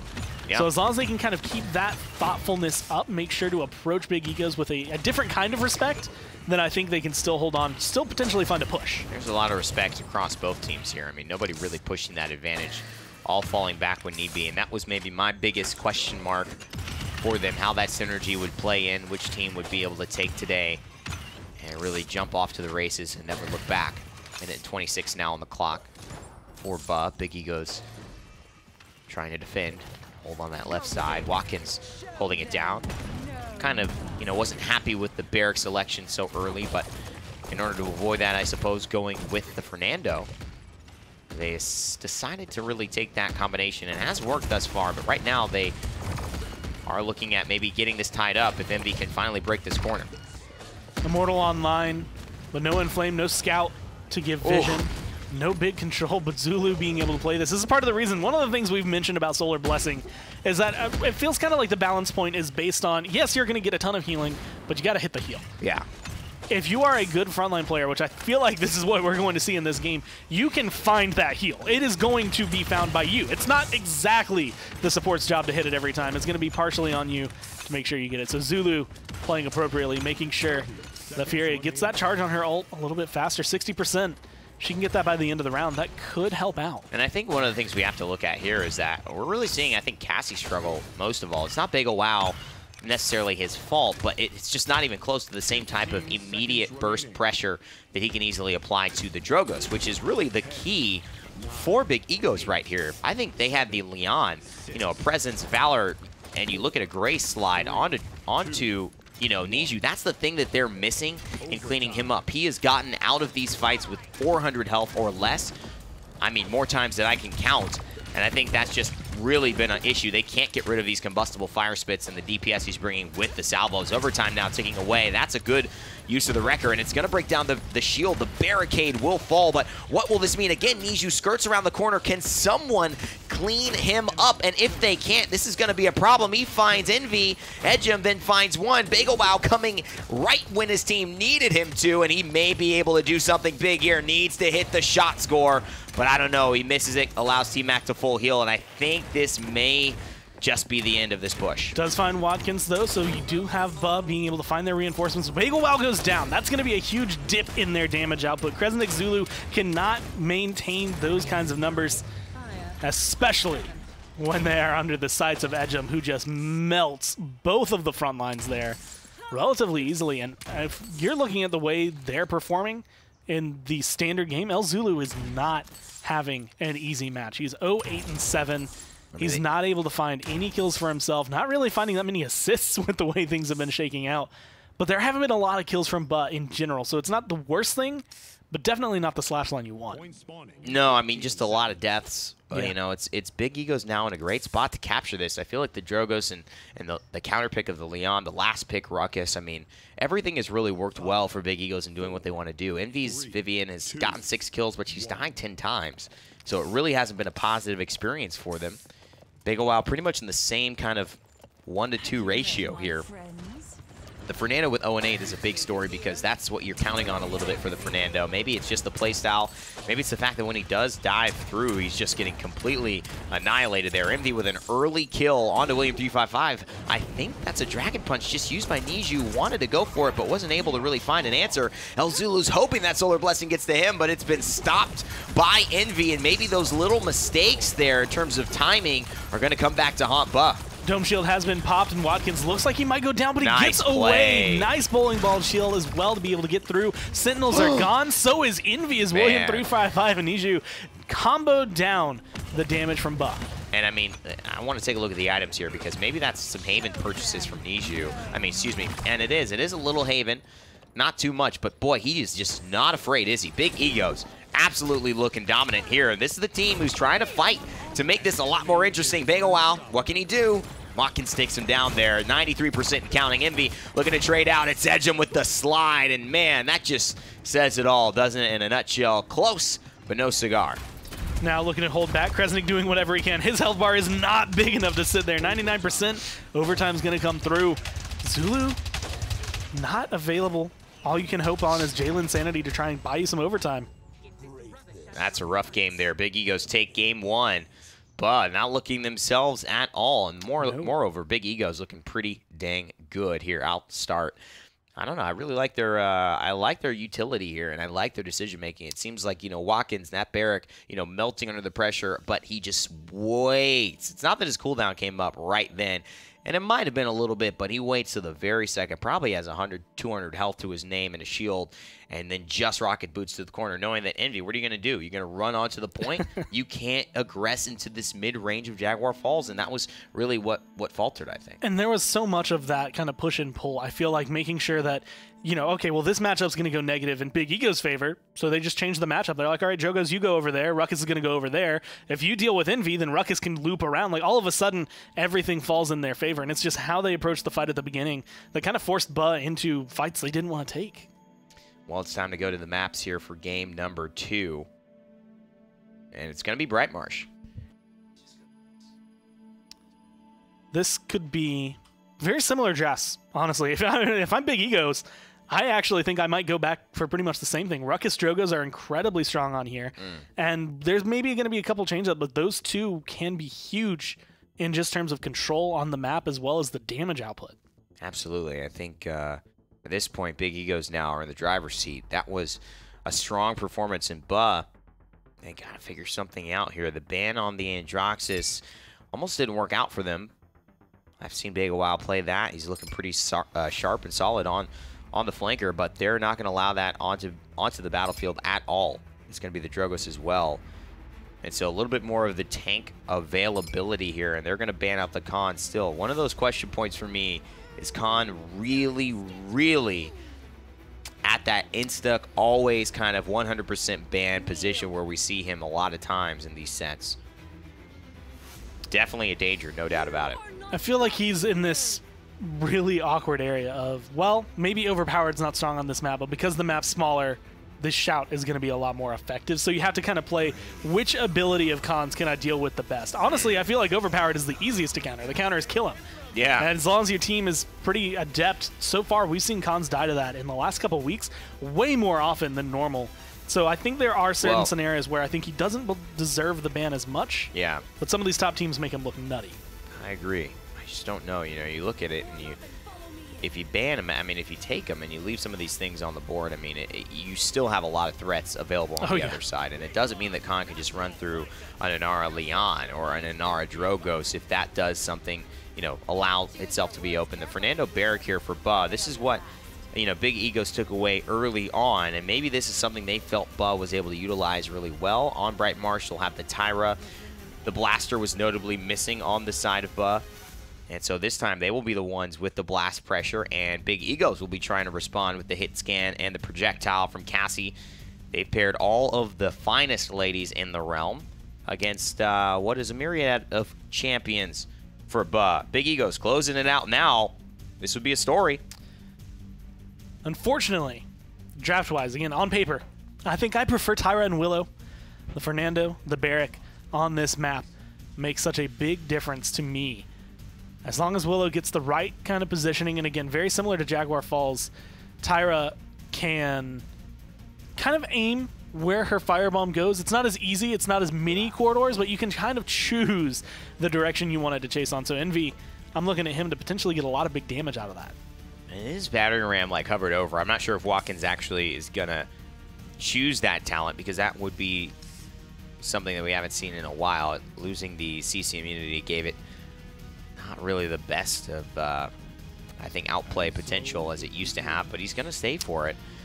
And I guess it's just looking at the real only CC in this kit that he would have to fight against would be on the side of Moldamba, and that's just a Dread Serpent or a stun. Those stuns, though, they can happen all the time. Watkins, look at that, absolutely melting even under the Solar Blessing, and I guess that's a dead zone for you, I would have to assume. Well, I was going to say, having that 90% damage reduction is going to be great to deal with Envy, who's going to be putting out a lot, especially with the hunting party. Every single person you see with that mark on him is going to take a ton of damage.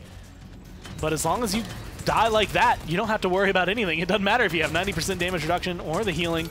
Like you said, Dead Zone is #1 in this game. Also, got to say, it's pretty wild that all of a sudden, it feels like Watkins never left. I mean, he died so fast, came back, and still controlled the left side and pushed all of back. I mean, you get the space for a reason, and then you don't take it. Maybe a bit of hesitation.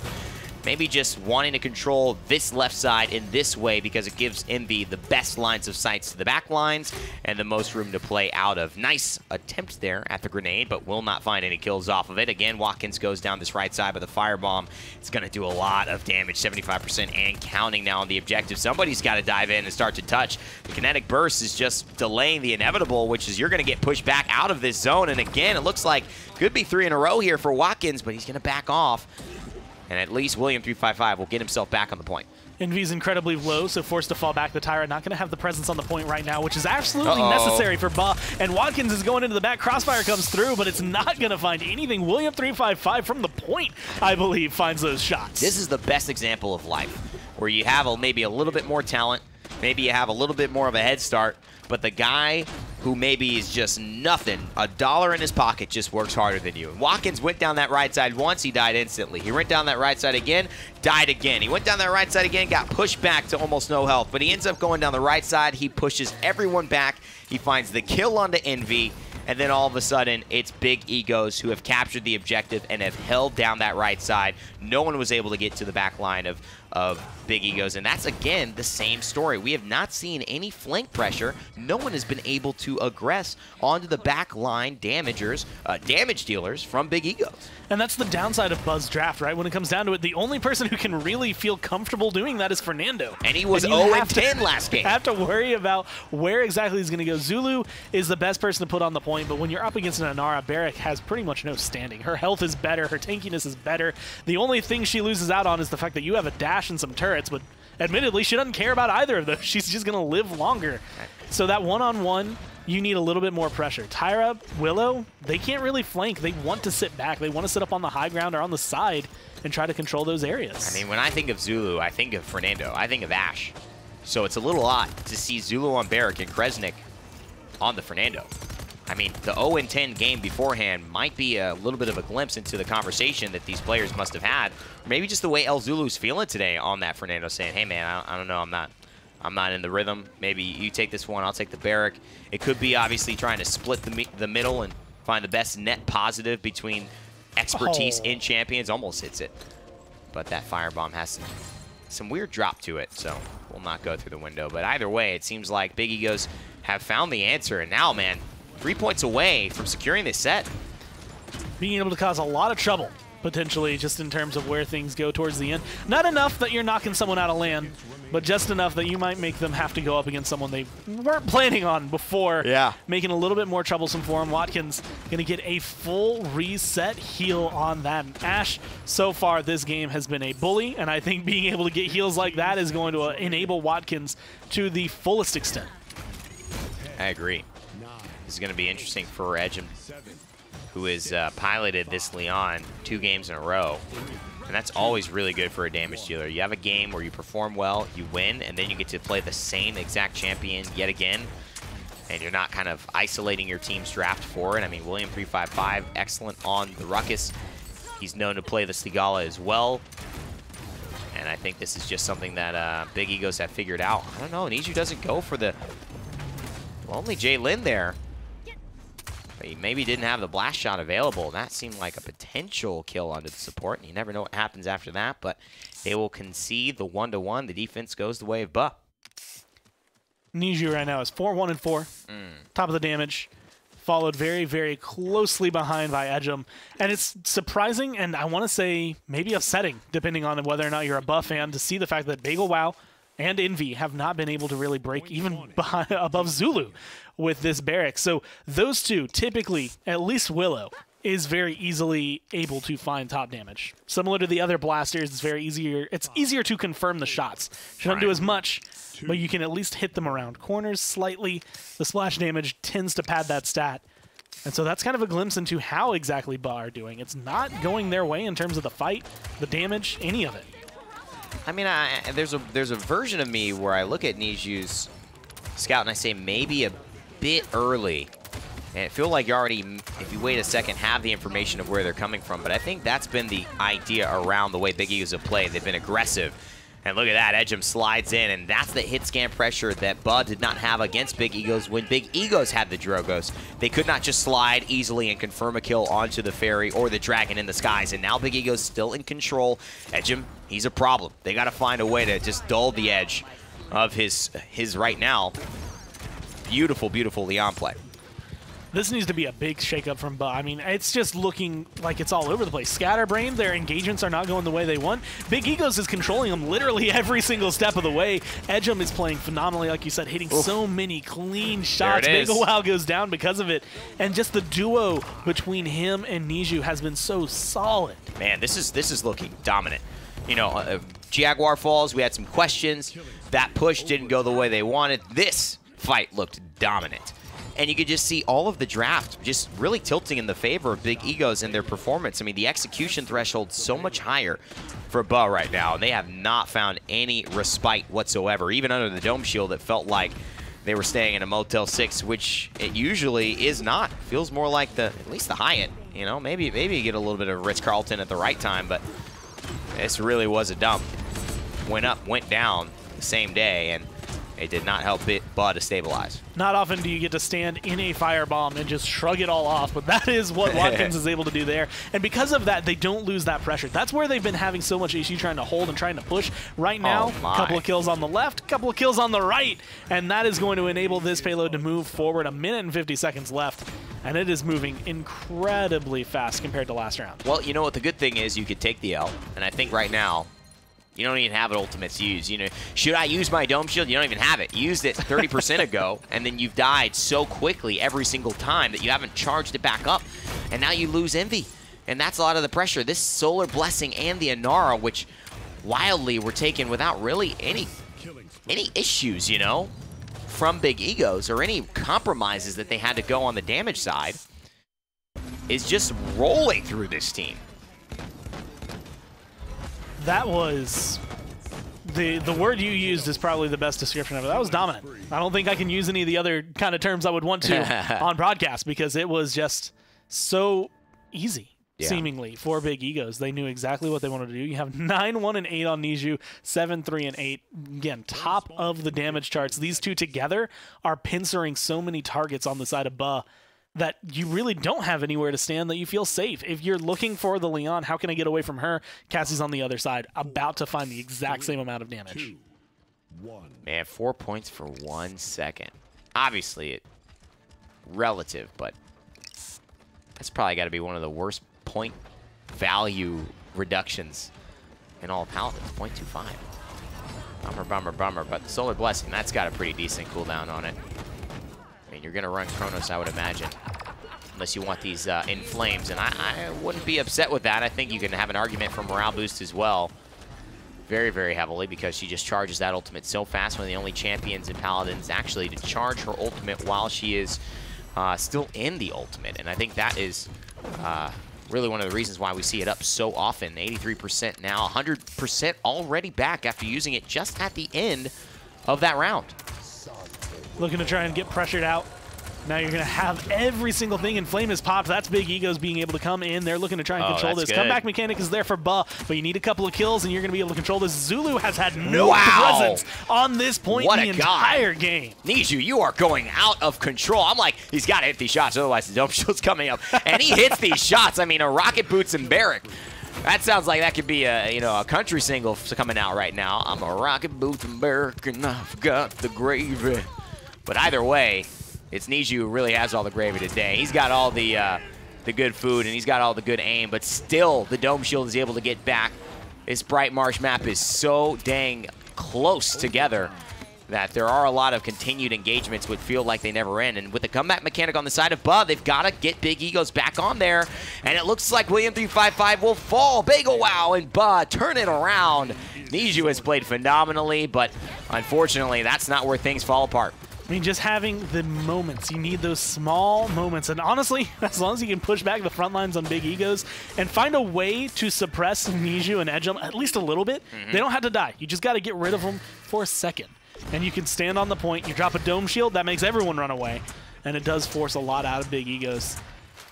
But that's comeback mechanic. I mean, that is all with the pressure of I'm capturing this point at an accelerated rate. What are you going to do, even if you push this and it's 3-3, if Big Egos come in with that same level of play? I mean, that is 100% a comeback mechanic win, but it's a win, and that's what happens. That's why you take the L and you just let it happen. That's how you get yourself back in this game. You get some credit to even the score. I mean, you look at it, they've captured, what, I think once in this game? It's all running together. Once or twice, but ideally, that 2-0 push, now you're really close to evening up where the net worth is. You're really in a good position to start getting some momentum. You have 2 minutes to kind of stabilize, find your offense, talk about your strategy. The lessons that can be learned in this push are invaluable, and part of it is just how do we deal with Niju? How do we get this Cassie off the board? How do we allow Big Wow to be successful even though Edgem is really kind of on the money? And maybe it's just Jalen's sanity. Hey, Damba, why don't you just kill their Leon all the time? I think that'll work for us. Being able to set themselves up, finally finding some success. 4 kills right there as Niju's left, standing by his lonesome, probably the lone sentinel on top of the balcony. Unsure as to what to do other than wait for his team. But this is where I honestly feel like this becomes the Cassie and Leon show, because they're up on the balcony. They have full vision. They are just going to hang out and pelt you with bolts and whatever it is that Leon actually shoots out of her rifle. Whatever Leon actually shoots. Bolts of, I don't know. Bolts of grace, possibly. Pure grace. Pure grace. Pure grace and high-class disdain. Seems like something Leon would be able to package and sell. Or at least a family business that she, goes to board meetings about once in a while. 10 seconds left for Big Egos to continue the push. El Zulu really a big part of this. The record, though, is starting to wear on the fact that his barricade is just not up long enough to support his team. That was a good presence, but look at that. Envy hits the gas pedal. Oh my God, I don't think anybody expected this. That happened in a blink. And Big Egos now tied up with Ba after a Wunderbar push. It didn't come through, and I don't know if it technically would count, at least in-game, because the timer had ended. But that's a quadra kill from Envy. Like, he just immediately decides to get 4. And that comes through the rest of the team as well. Like, Kresnik hits a big fireball. The pressure they had went from, okay, this is looking like maybe another tug of war, to, okay, Big Egos is gone. Yeah. If you can do that at the beginning of this point, you can at least get Zulu set up. Don't burn the dome shield early, and you are set to just coast through that percentage. But depending on how Big Egos force some of these abilities early on, that's where things get shaken up. And now you look at it, it's all up to 1 round. The momentum has been completely shifted here for Big Egos. Ba now back on the objective. Barrack throws the turret onto the ground. Barricade goes up. Niju wants to pop it, but he's forced himself to look on the other side, just waits it out. The turret also applying pressure, and that's the inflame. Niju has to make a move, otherwise maybe not getting the most value out of it, and it's just going to be El Zulu who runs away. 36% captured, and no one dies. Sitting down, 36 now to 24 And it is the matchup that is going to decide a lot. It's the Inara versus the Barrack. Dome Shield comes down, but that's just going to buy him time, space, and a big chunk of percent. Envy, Kresnik finding kills on the left, and that opens up so much room for Ba. And this is exactly what they wanted. It's already the 36%. Turn that into another 50. And now they're at 86, climbing to 96, climbing to 99. Ba, in the blink of an eye, go from 3-1 to victory in game 2. Boy, oh boy, this set, this region has been highly contested, but that is even more highly contested than we're used to. That looked, I mean, initially, you go in round number 2, that looks like they're getting swapped. They're just going to get taken down the entire time. Nothing's going their way. Crazy. All of their slash lines are bad. The damage numbers aren't matching up to where they want. And like you said, the blink of an eye, they just turn it around. Something switched on for them. The draft starts working, and they just pick off big egos one by one by one. And it looks phenomenal. And they hit that gas pedal, too. That was the thing that I found so interesting, is that they were able to find the answer so quickly. And that's what always gives you that opportunity to say maybe something has shifted here as we head to the final map in this set. Serpent Beach will be the location. And it just does give me a little bit of a question mark as to Big Egos if they'll be able to maintain. It's tough to always, see yourself in that, guys, it's over. We're 3-1, 1 point, and we win this set. Versus now, we're tied 1-1, whole new game to play, and we just let maybe a chance at victory slip from our fingers. And you were talking about momentum towards the end of that, going into that last round, going into this game. It's still going to be on the side of Ba. You have that. Man, did you guys see that? We just came back from a 3-1. We got a quadra kill at the end of that last push. Right. Big Egos are sitting there just like, man, okay, they get the Willow again. What do we go for our draft? I mean, I go back to the Inara. I'm looking at things they had that were really solid. Yep. But you have to wonder whether or not they're going to work as well. The Leon was phenomenal, but is it enough? Well, Big Egos have really been prioritizing this Leon, and I see why. I mean, these are parts of the champion picks. I mean, maybe you add Leon in there because she does serve as that kind of role of anti-heal. But Willow and Nara Furia, that was the conversation piece. This is the holy trinity in Paladins, where you have so much healing and you have so much damage and sustain, or you have so much anti-heal and damage to combat the entirety of the healing and damage sustain that you have with the Furia and Nara pair. But the Leon also applies the anti-healing, also gives that damage, and also allows Ba to have the questions that they need to answer, right? It's like, do you want to take Furia here, or do you feel confident with the Maldamba going to us as well? Because that's also a really good sustaining pair. I mean, that's the classic case of that's the guy you don't want with an Aura. Tyra, on Serpent Beach, this one's a little bit different. Because, again, when I mentioned you look at Jaguar Falls, you look at Bright Marsh, you can kind of determine where your firebomb's going. Here, it's a little bit more difficult, and I feel like her damage is going to be more in that rifle. A lot of good damage, but I'm not sure if it's going to have the same impact that we just saw in the last map, whereas Barrack, Ashe, very good at, one, controlling the point, one, making sure no one else can touch Barrack on the point. Willow, Cassie's a good combo. I like Buzz lineup. And that Kinessa is going to be literally hit or miss. If you hit your shots, it's going to be fantastic. If you miss, it all falls apart. Wow. The Kinessa at the end. There's so many things I think you could have maybe tried to go for here to improve the draft and maybe shift it up. I mean, I actually would have been a little bit more of a fan of a Catalyst Pip here instead.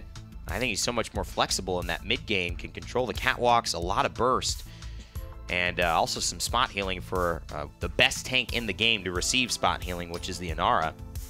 There's also Talus, who has risen very high in Europe and is really able to navigate. He's one of the only champions who is in the flank category that can instantly go through that kind of narrow and straight line because he just true powers directly to his target. So interesting stuff here. Edgem, obviously, he is a Kinessa guy, and so that's probably going to tilt that into his favor versus some of the other champions that I've talked about. And it is going to mean that you're right, Gore. He is playing this one very close to success or failure, well, either way. You know who else is a Kinessa guy? Alex on Mouse Sports. And so far, it has not been going the Alex shade. Incredibly well for them. I'm wondering if Big Egos can showcase why Kinessa has been big on this map, but this is part of the issue. Look at where you have to stand in order to make this effective. You can't get up on the high ground. You can't really be in the fight. You are sitting back here halfway to your spawn, hoping you can get a headshot. I mean, it's rough with Slugshot too, right? I mean, Slugshot Ashe running at you. I mean, even if you're hitting a decent amount of headshots, if they aren't fully charged, she might just out DPS you. she really just actually might have more health and enough damage to just out DPS you unless you are hitting fully charged headshots onto her. And that is a problem, especially if you're Edgem, because that's what Kresnik is going to try to do. 57%, they've got high ground control, no problem. And that's one of the issues here, too. They have no one who can contest against Begowow on this catwalk. And, you know, this is looking like maybe Big Ego's bit off a little more than they can chew in the draft, but it's still competitive here. 27%, but they're falling back. It's forcing them to play in awkward areas just because otherwise your head is going to get taken off by this Kinessa. And the question does come down to it when you have your performance. Are you an Alex or are you a Bugsy, right? Where are you going to stand in it? As of right now, I think you're seeing kind of the middle ground between the two. A couple of good shots, but not enough that you're seeing the kills roll through for Big Egos. That's 99% and the capture. I mean, they were all looking at the opposite direction of where the objective was being captured, and I'm really okay with that. And that's because you don't have this fifth member, which might be, you know, look at it at Talos or Pip, who can dive onto the point at that and can start the contest. Edgem cannot transport on the objective. That's basically saying, well, kill me and then start to push as a 5v4. And so that is really what we talk about here with the snipers. It certainly can work, but I mean, you got to hit headshots right there all the time for it to work. The last 25% of the push is also where you'll probably see Edgem start getting some hits. There's a nice spot. Pretty much once he retreats to where he is going right now, he's running back into his little corner. Doesn't make it there safe, but he will be able to respawn and walk up there. That is typically the area you can find a lot. And Begowow just getting the better end of all of them. It's a little bit of the Fey wand there as well, just as a unique form of BM only Willows can pull off. And, man, that Seedling is in prime position, isn't it? Forces them back, buys another 1.5 seconds to round up.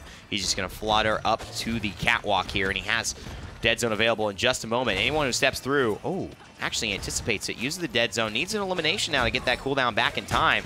Niju knows he might be exposed here, and he's going to find it with the Grace. So this is a bit of respite now for Big Egos. Buh find themselves losing 3, and we'll back off.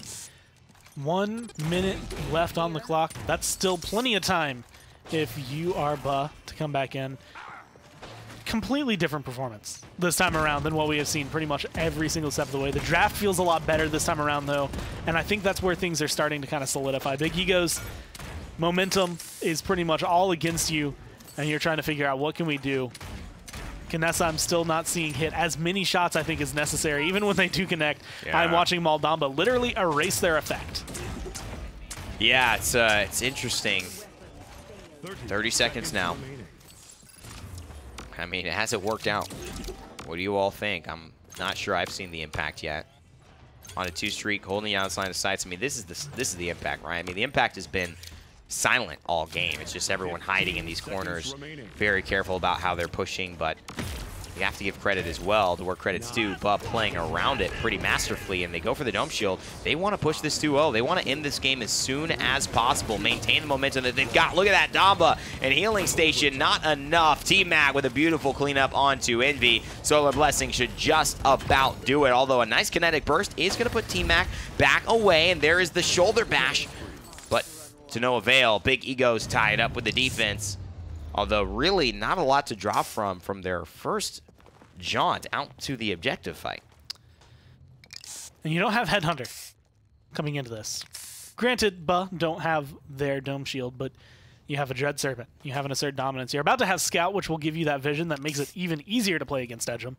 And you're going to have the Fey Flight, which makes it even easier to potentially kill Edgem. On the other side, you have a 1-1-4 and an 0-4-4, Kinessa and Tyra respectively. And even if you can get up there on the damage charts, I'm looking at where are you finding these kills. Niju's the one picking up most of them, and he can't do it all.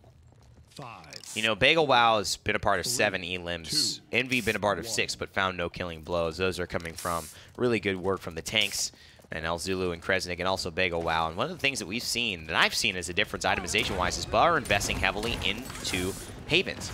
And Big Ego's the only person I saw buy a defensive item was actually Niju, and he bought the Blast Shield. And that is the same thing we're seeing this time around. So this means that as this game continues to go on, the 1-to-1 defenses actually do not serve Big Egos winning in the end. And Begowow is just getting a little bit tankier and a little bit better at trading out with Watkins and Niju. And now it's basically a full wipe for the side of Ba. They take down Big Egos in spades, and only the transporter from Knessa saves Edgem. At that point, Kresnik finding 3 in a row is just something you have to be worried about now if you're Big Egos. Not only because everyone else is just not dying, but you use so much, you invest so much to try and kill off anyone on the side of Ba. And you don't find a single kill in all of that. Now the pressure's on, barricade comes up. William 355 is going to be under the brunt of the damage. Pyre Strike can only heal so much though, and for so long. Now you need to find more. And this is a problem. El Zulu hits a couple of shots. Actually misses a couple of shots, then hits one. And now Niju and the rest of Big Egos have fully wiped Ba. But with no comeback mechanic, this is not the same thing we saw in Bright Marsh. This is enough time for Big Egos to have to defend fully on a lot of different flank routes. And I think they're going to have to at least let one of these tanks touch the point. A Seedling, a Dead Zone, that should clear out Big Egos from the objective, but somebody's got to do something. They got to make a move now. Zulu getting the pressure, and Begowow goes up and over, and 96%, it's going to be Kresnik. Does he skip the point? No, he touches over it, and he gets him into the Seedling. Begowow says, damned if you do, damned if you don't. You're taking damage, and this is the damage that you do not want to take, ladies and gentlemen. Solar Blessing just right off the mark. T-Mac, oh no, and this is looking like Envy and the rest of Ba have this plan to perfection. 2-1 goes the score again. The perfect approach on 2 fronts, exactly what you expect on Serpent Beach, but maybe not what Big Egos were expecting, or at least not what they were set up to try and defend against. Not finding the shots, like you said. That Pyre Strike Solar Blessing heal was just a second too late to be able to get that Inara, and that was really what was keeping Zulu back. There was a point where he was a little timid. He didn't know if he wanted to go in. Begowow gives him that support, Inara falls down, and that is the easiest decision of a Barrack's life, to say, okay, cool, free point. Free point indeed. And that's the thing, you know, when you have the 6th man and you have the front line have to stay on the objective, and you're operating under this triple DPS kind of only one front line position, right? That allows another front line on the side of Bud to be freed up. And you can put a Nash, you can put a Zulu into these fights. I mean, Zulu the one who cleaned up Niju in the first time of this engagement. And so, you know, there is a lot of, I think, flexibility on the side of Bud's roster. And of course, you have to discuss that the only blaster goes to them. And that inevitably is what blasters do. They shoot circles really, really hard. That is, so far, all Begelwow's been able to accomplish, but it's been a lot of work for his team. Dead Zone in this matchup has been dominating in certain scenarios where he's, well, pretty much whenever he finds it. As long as he finds it on the right target, it is a clean kill for Ba. And because of that, you're seeing people like Watkins have to kind of step up. I mean, you have to have a stellar performance on Tyra to make even an average performance on Willow look bad. Flexibility is just the rough key here for Big Egos. I mean, you've got the Tyra and the Knessa. I mean, they kind of got to be where they have to be, right? There's no, oh my God, Cassie's in our back line, and, you know, Leon's over here. Oh, she Enlightenment. She slid out half map because of the, you know, Manifest Destiny slide mechanics in the game. I mean, this is a headhunter that finds value. Watkins picking up the killing blow, but Kresnik up on the high ground. What does it do? That kill has not stalled this momentum. The rest of Ba continue to push, and this is a really bad matchup for Edgem. He's going to find that out sooner or later. And now Kresnik on the top ropes. I think this is going to be a push here unless something miraculous happens on the side of William 355 or Niju. Couple of good kills right there. Kresnik, Zulu picking him up. Kresnik with a double kill just to end the round. Great skin. And that's one of those things you had mentioned, Slug Shot. I mean, you're looking at 400 long-range damage from Ashe. It's not something people normally have to deal with, but it makes it so easy to chase out Tyra, to chase out Knessa, chase out Leon, or literally anyone who just happens to stand in his way. Ashe is literally a tank. And I think if we take a look at the talents, I think this is the shoulder bat, the battering ram talent. No, it's Slug Shot. Sorry, what am I thinking? Slug Shot. So yeah, going for a little bit of a different type of loadout here because he has the flexibility to not play around his shield so much. War Machine, just really getting him those cooldowns back. And, you know, Ashe doesn't have the most insanely long cooldowns. The real longest cooldown is that shoulder bash, which is interesting. You know, finding eliminations really gives him a lot more flexibility and movement. And it's not something we've seen, but, you know, it can work. It allows you to snowball the way we see out of others. Although it's not the same thing, I would say, for Ashe overall. It just enables you to be safer overall. Every single step of the way. You have a shield up a little bit more often. You have your dash up a little bit more often. You have a knockback coming through every so often. So if you can hold angles like this, you get an elimination. And it looks pretty clean for you. I mean, right now, they're not doing anything except the 70% that's already on the point as Big Egos just watch it dwindle away. Hard mode. Definitely put this game on hard mode, Big Egos. And I think Buh are like, man, you should have just played it on easy. It's a beautiful story. You know, you wouldn't have had to work so hard and get stuck on that first boss. For people who play God of War, kind of like, I totally hear what you're saying right now. And it turns out the God of War, the God of this set, it's going to be Buh. Victory here in game number 3. They clean it up over Big Egos. And it was overall a very interesting set because, you know, as easy as it looked in Serpent Beach, it looked even harder on map 2 in Bright Marsh. And I think that the fact that they even came back and was able to take 2 games in a row after losing game 1 is a testament to them, and they will continue to be your first seed representative. They will win this PGS, get that top prizing, that top seeding, and Big Egos will be in second, although both teams, as an awareness, will also be joining us here at the Hi-Rez Expo qualifiers coming up in November. So more to see from all these guys. I mean, being able to perform a full 180 in the middle of a set like that is pretty much what you need when you are a team coming to LAN, especially with the people that you have to go up against, all the PGS representatives that are qualifying this week, but as well as people from the PPL, as well as just looking at the competition for it. I mean, if you're going to HRX, you have to be a World Championship caliber team, and you have to make plays like that. Yeah, you know, drafting is truly where I find teams who come in from the PGS have a little bit more to learn. And that's where Purity was so interesting. And you could tell Rubu is still one of the guys who drafts for Envy. Rubu was one of the guys, obviously, leading the drafts for Purity. So sometimes you just get a guy who understands how to do it, and that gives you that leg up when you face some higher level competition. Now, we move it on to Isoflorix and Ferocity, checking out Ozone and his squad. And obviously, these teams are not making it. They've shown some good performances, haven't really been able to get the results they've been looking for, but have great players who have been in the scene for a long time. Frog Isle is a very, very fun map to watch and opens up a lot of snipers again. And Isoflorix is actually going to close the door and say, we don't want to see Kinessa. They going to ban Strix, though? Okay. Oh, well, okay, that's not at all what I expected. You kind of got trapped into that, right? Because then it's like, well, we banned the sniper we would have taken, and so we going to give it to them? Like, I guess we gotta ban Strix too. You ban that. Not only that, because So it's we in that give matchup Drogos? of like, well, we ban Kinessa. Well, let's say they grab Strix. Well, we get Drogos. Well, that's not. Well, then who the do best we kill matchup. Drogos with? No.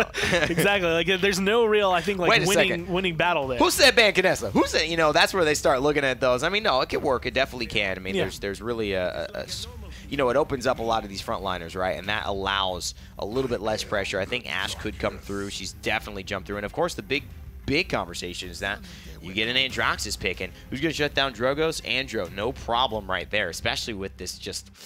The next time you see my banners, run.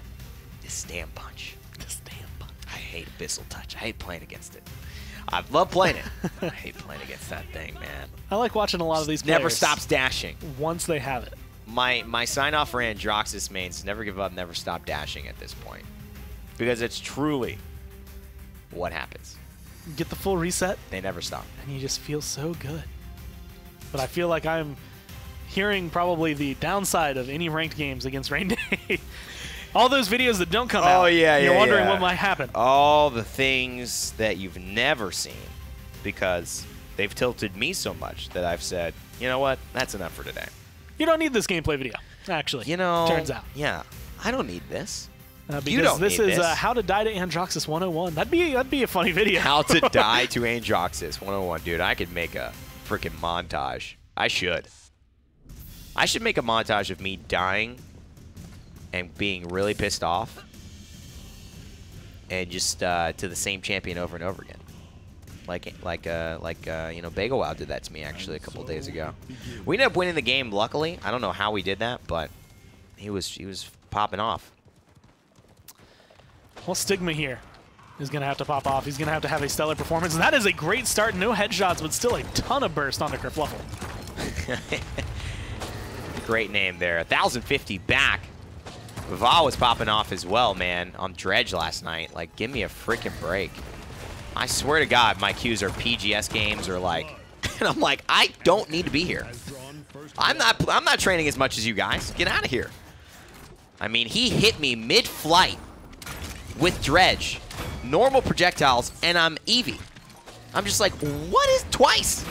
I'm like, Va, cut it out, dog. Cut it out. And so far, you can see that this man clearly has some aim. I thought that was just a glimpse into Isoflorix's comms right now. Just cut it out, Va. Like, chill. Yo, Va, for let him off easy, bro. Second, because, I mean, 78% Don't do it to already him, on the Va. Enlightenment, kills left and right. That 39% Isoflorix got really doesn't look like anything in comparison to this.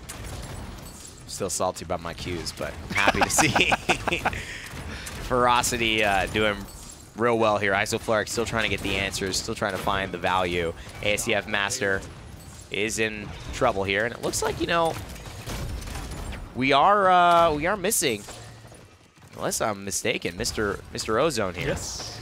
So he is not around in terms of this game. I mean, obviously there are real-life issues that I think stalled his progression throughout the PGS, William, but it does still maybe come into factor here when there's not the kind of must-win type of game, that those things can then be reprioritized, and next season obviously going to be an interesting one. Kerfluffle here charging in. Nice fireball, and throws up the shield of the Nightmare Fernando. Coolest skin for Fernando, I think. And emotes just to give us a good POV of it as well. Thank you. That weapon looks amazing. And there's not many weapons, I feel like, when a skull is staring back at me that I enjoy it, because it does get maybe a little unnerving. You know what's unnerving? The Inara weapon. And the, like, baby No, it's that faces. Ying's ult call out, the new Oh, you're right. That's scary. voice for that is probably one of the spookiest things I've actually heard. Like, it genuinely, the first time we heard it, the first time I actually heard the ult was while we were casting that one game, and like both of us were kind of like, what? We got shivers. I got chills. happened? Yeah, I did. That is a very scary. I'm not. You are absolutely right, and that is not a joke. That was really freaky to hear, and it's cool. You know, I think the Abyss is definitely making itself known. We need a little bit more Pyre love soon, for sure, because the Abyss has been dominating lately, and with Dredge, you can see why. Va getting a double kill here. Looking to find another one. It looks like he could clean this up, but beautiful run away from Stigma there. Just backpedaling, and he gets the Mending Spirits with the Swift Spirits combo to be able to just round the corner, but it doesn't look like it's going to do much here. Combustible? No, it has to reload, or just chooses to reload, and Pyrus finds him midair. That's going to be a 2-0 here for Ferocity with a little bit of salvo on top. A 2-0 and one Accursed Arm down. Yes, Isoflorix are going to have every other ult, but it comes down to how you use them. And right now, Va, he's using Leon. Again, Come on, Va. You could probably take away her ult, and she's still going to be incredibly useful. You're right, actually. But you're very right. Her ult giving her that immunity, that ability to just kind of reset in the middle of a fight, plus get a huge burst down, either finding a kill or just turning the fight around, has made it just a huge enabler, I want to say, for a lot of these players. And, I mean, 8-0-4, can't argue with the stats. You really can't. I mean, the impact she has on a team game like this with her death and taxes is just huge, and brings a great weapon, a lot of consistent damage, hit scan as well. You know, great ultimate that can turn the tide of a fight. Fast charge, fasting, a lot of value just in all of Leon's kit. So, you know, it's one of those things that really is hard to replace, and a lot of different fun styles for her as well that I enjoy, but I think a little bit harder to execute than the death and taxes. Really good ultimate there by ASDF Master, creating a lot of space in this new kind of Ash skin that was released, I believe, in 1.5 with the Grobot Grover skin as well. So she's going to try and shoulder bash, or at least move back to safety, and she gets some healing. This is a really nice zone, and I think this is going to be Isoflorix with the comeback mechanic. Definitely capturing this one up. I mean, as long as you get this hold, that's a good amount of damage. Kerfluffle looking to touch down. Nice Won't be Serpent there in time. What the? And so even though they're still going for it, Dome Shield gets popped and Flame is popped. I feel like they thought they were going to get their overtime there. No. But Ferocity. No. No. I mean, didn't it clearly show Fernando getting Dread Serpented, dying, and then Barrack ulted? Oh, yes. I mean, that's not an accident, but that was a decision I can't quite wrap my mind around, because he was just so low. I mean, I see the intention, but he was just so low, and I think Rain realizes that one, maybe wishes he had that Dome Shield back to be able to make a little bit more value out of. How do you feel Isoflorix are done here? Do you think they're really battling backcore, or is this just a comeback mechanic gifted victory more so? So far, the beginning of this round, not only after the push, the beginning of the push right, has been pretty solid from them. It's definitely been able to kind of play on the fact that Ferocity seems to have kind of tripped themselves up. So you're being able to take advantage of that. But this is where I want to see them on Hysoflorix find success. If you find success from this point on as you lose members and have to fall away from the payload, then you're right. You start coming through and potentially having That's the drugs you have to take when you've pushed a payload basically for 2 years in a row as a champion in Paladins. You just get so disillusioned with the fact that this is all there is to life. But you need to take some payloads. You need payloads, yeah. It's basically anti-payload depression. Anti-payload depression. I mean, when you think about it, you can get a little down on it, you know. On the way home yesterday, I had some songs playing, and all I could think of was "Push It" came on, and I was like, "This is the perfect song for when you finally capture a point, you get a payload, but your team just seems to be ignoring it." Push it. Do you think we could be a new age Salt and Pepper? I think we could do it. We'll answer that a little later. 25 seconds on the objective. Combustible. Not quite used, actually, and hits the shield. So this is a little bit risky for Poison. He's actually going to fall. Toa finds him there. Pyrus is the one who does the deed of taking down the Sigala. Sigma is back, but a punch to the dome, and he's going to be able to dash away most likely, and that means Androxus will be able to reset a little bit here. But how much will he be able to reset for his team? That's the real question. Punches again. He's got more dashes, ladies and gentlemen. Stigma. Oh, boy, feeds the reversal. And you just fed the beast right there. It's Stigma. It's Androxus showing off why I hate Abyssal Touch. Triple kill. Gosh darn it. Almost a quadra. Waze does get rid of Kerfluffle. That was sick. Ferocity pretty much get locked down. And all of that is on the back of him. The dashing around, the mobility, the control he had. And I will say the luck, maybe a little bit, of not getting hit by the Pyre Strike while he was in the air to get taken down. There was a lot that was going in favor of Stigma there, and now he is on a rampage. And look at this. Punch. Where's it? Oh, he missed it. That was actually a mistake. He tried to hit that punch, but he just got disillusioned. Maybe didn't hit it. I mean, he hits the punch a little late there and then dies. Maybe they just feel they have this much confidence, and you know what? It looks like it. 2-0. Turns into 2-2 in all of overtime.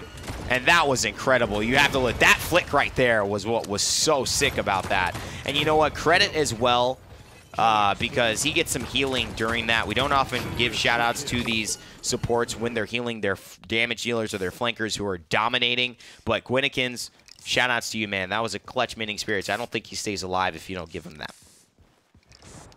Can you do it again?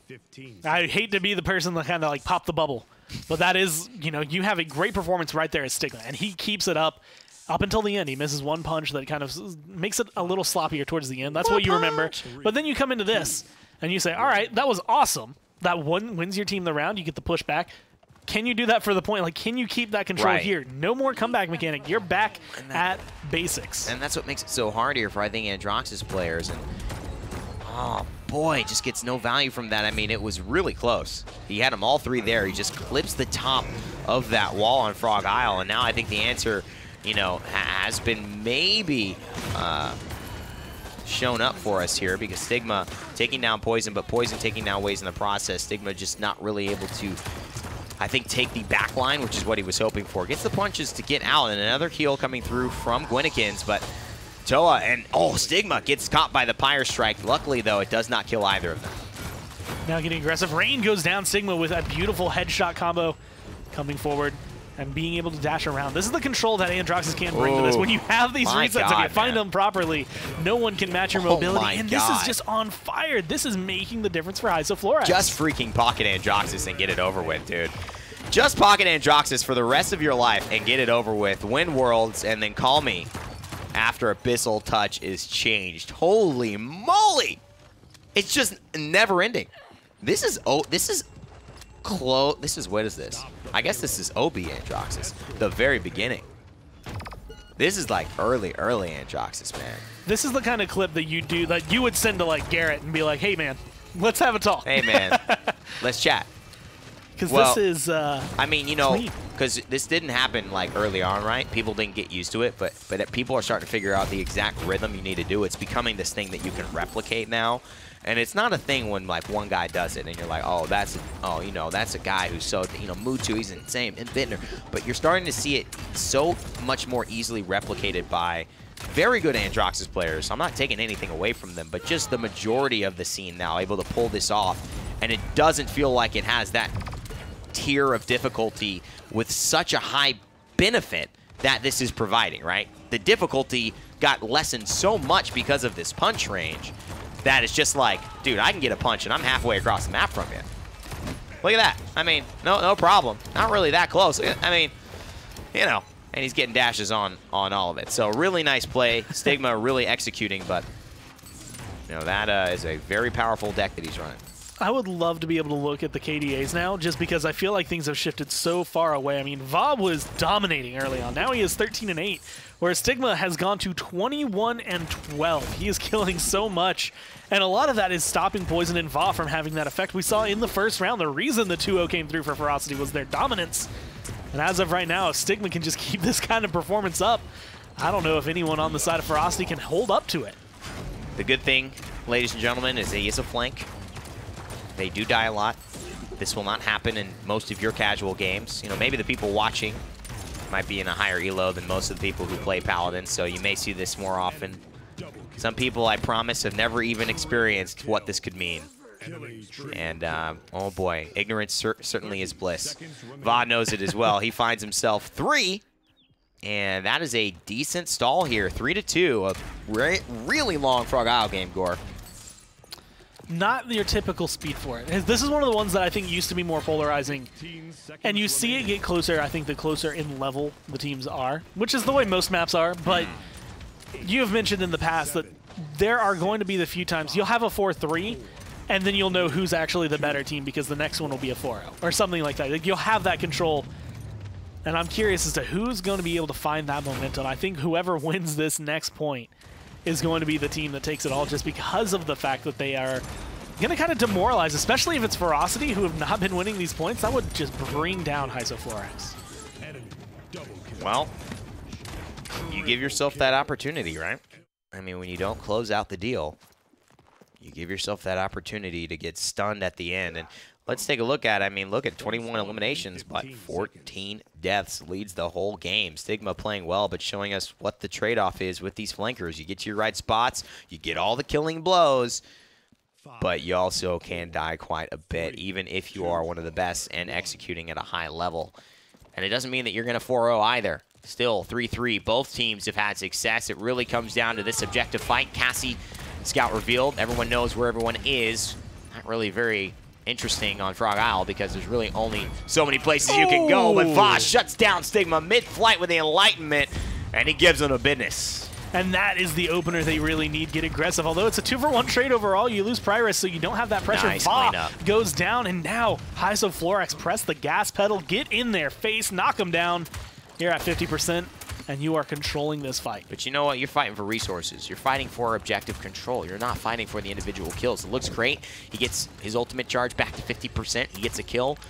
But the point is, you need to get control over the point. I mean, that's the point. Literally and figuratively. 90% now for Hysoflorax, despite Stigma getting killed mid-air by Va. And so now it's time for Ferocity to step onto that objective. And if they don't, it is going to be a problem here. Hysoflorax losing. And now you see the momentum has slowly but surely shifted in the way. Va's still dead, but the Cassie Scout will reveal at least where they are trying to zone from on the side of Hysoflorax. Eyes are on Poison. He's had a solid game, at least in terms of damage.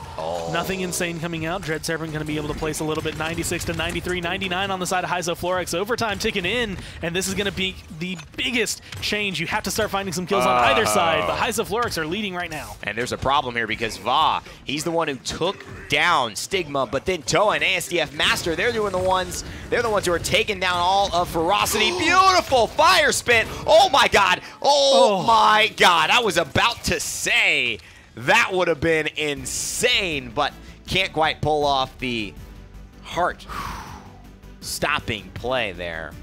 Was almost. If he takes that would have been Poison's if chip if somebody would have bought him in the PPL one rockets that.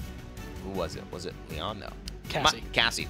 If he shoots her with 1, he uses 2 there, and then immediately turns around and hits Damba with 1, then it doesn't go the way of Florix, but really awesome opportunity to make a show-stopping play. I mean, even not getting both of those kills, it looked phenomenal from Poison. Yeah. Pretty much the only thing you can do there when you are the only person left alive on your team. So even though it doesn't go his way, I think props to having the presence of mind to hit that again. Like you said, I mean, you miss 1 shot, but it's 1 shot overall that you missed. That I think the 2 ways to look at it.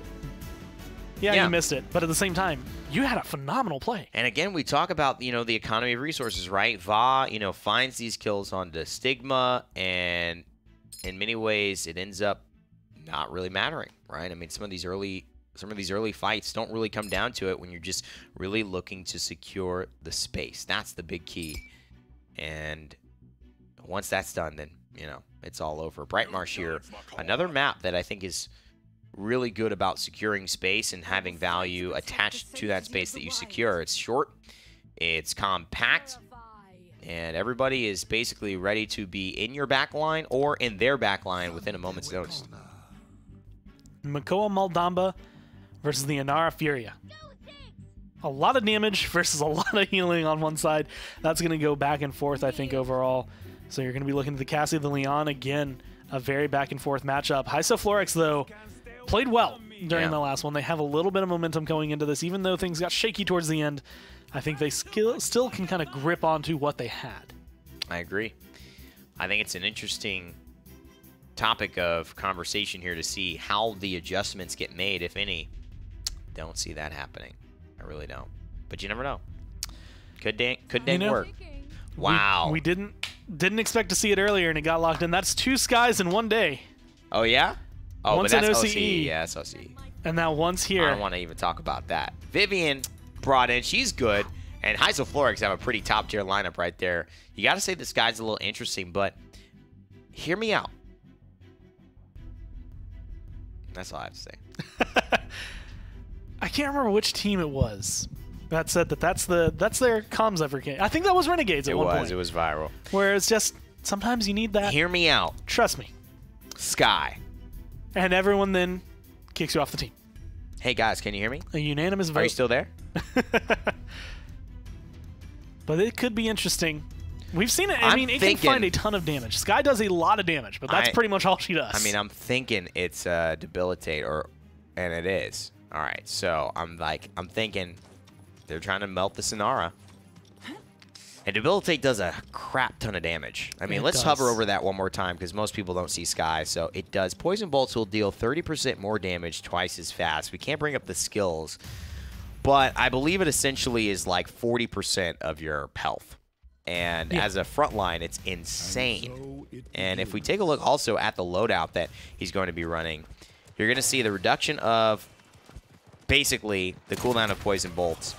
A little bit of that somersault style where if he gets low, he's going to be able to, go ahead and just get out of there, get back into stealth. But look at that. I mean, Toa is falling, and this is an interesting thing. With Decrepify, you get your 75% anti-heal, you get your poison bolts. But the issue is that Kerfluffle is just not able to really sustain, and that's the problem with Sky, right? She opens up in a high-level competitive situation. People just call her out, and then you just burst her. There's no utility, really, in terms of finishing her off. What I think's weird is the way Florix approach that fight. It feels like they win it just because they are able to get rid of the Sky, but then they loop around in a really odd manner against Ferocity. They're like kind of in their backline, but not really because Ferocity just take a different approach to the fight. And so you get aggressive and don't really find too much off of it. I mean, they can't really expose their backline here. That's the other thing. Like, look at the damage. Oh my god, Kerfluffle kills ASDF Master just like that. And it's so good to see these Sky picks kind of pay off every now and then because you see her maybe once in a blue moon, and so no one's ready for it, and no one really cares, to ban it, to pick it, and then it shows up, it kind of works, and you get a good draft as well. I mean, that was the 5th pick, I think, only God knew about. And so Florix here find themselves down 1-0 to this debilitate Sky and Ferocity on Brightmarsh. And being able to retreat I mean, Nick had said it earlier. The only thing Skye can do is stealth and deal a lot of damage. And as long as you do both of those well, you can keep yourself alive and fall back. Cassie's still going to be top in the charts. But honestly, you're looking at the speed of damage dealt more than the number of damage dealt. It is the fact that when you hit a Fernando, you hit Nanara with these poison bolts, he's they hitting just a lot. Dropped Oh my God. literally full to 0 in about 2 seconds there. One of the other things that's really good that most people know or don't know about the Skye, but basically she has a very, very fast charging ultimate. Actually, Time Bomb charges quite quickly. And so when you're doing damage with poison bolts, you're actually going to get that ultimate up very often, and that will mean that you can really zone out well. The Time Bomb we had talked about a little bit earlier, her ultimate there that's waiting in the center to be used, and maybe to secure this, destroys all shields, goes through shields, and does a huge amount of damage. Think Terminus ult, but can't be blocked. And can also be thrown. And that doesn't even need to come out here for the 2-0. Holy moly. We're going to see some more Skies in casuals now? Well, or ranked now? You never know. I feel like this is actually one of those picks that is really, really solid in the right hands and the right composition. I mean, we've seen, I think, SK in the past pick up a Skye and look really good with it. And it is just finding those moments against it. The people you're going up against, the hardest people to connect on are going to be Waze and maybe Gwynekins, but ASDF Master's going to be in your face. Right. He has a dash, he has a shield, he can get away from you, but is it going to be enough? They're actually having to go into this Illuminate to try and keep track of where Kerfluffle is. Skye is such a challenging character concept-wise because it just never feels good to die to her. Very much like Maeve, right? You just never feel like... You just feel like you hate them when they're doing what they should be doing and being successful, and that is just a hard thing to really manage. There's a Time Bomb in an interesting location. You know what it does? It just buys Kerfluffle safety, and I actually really like the use of that and appreciate what it got him, which was just Skye staying alive, being able to poison bolts again, and the control they have over this objective is phenomenal. He is not playing this like a backline flank diver. He's playing this like a support in terms of just where's my front line, where's my hook, poison bolts on top of that, and let's finish him off.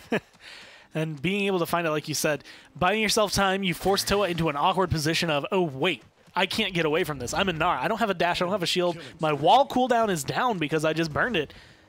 I'm going to take this damage. That gives everyone on Ferocity the kind of ability, just get aggressive, get in their face, and cause Hysoflorex to rethink pretty much every decision they've made in that round. Rethink their entire lives at this point.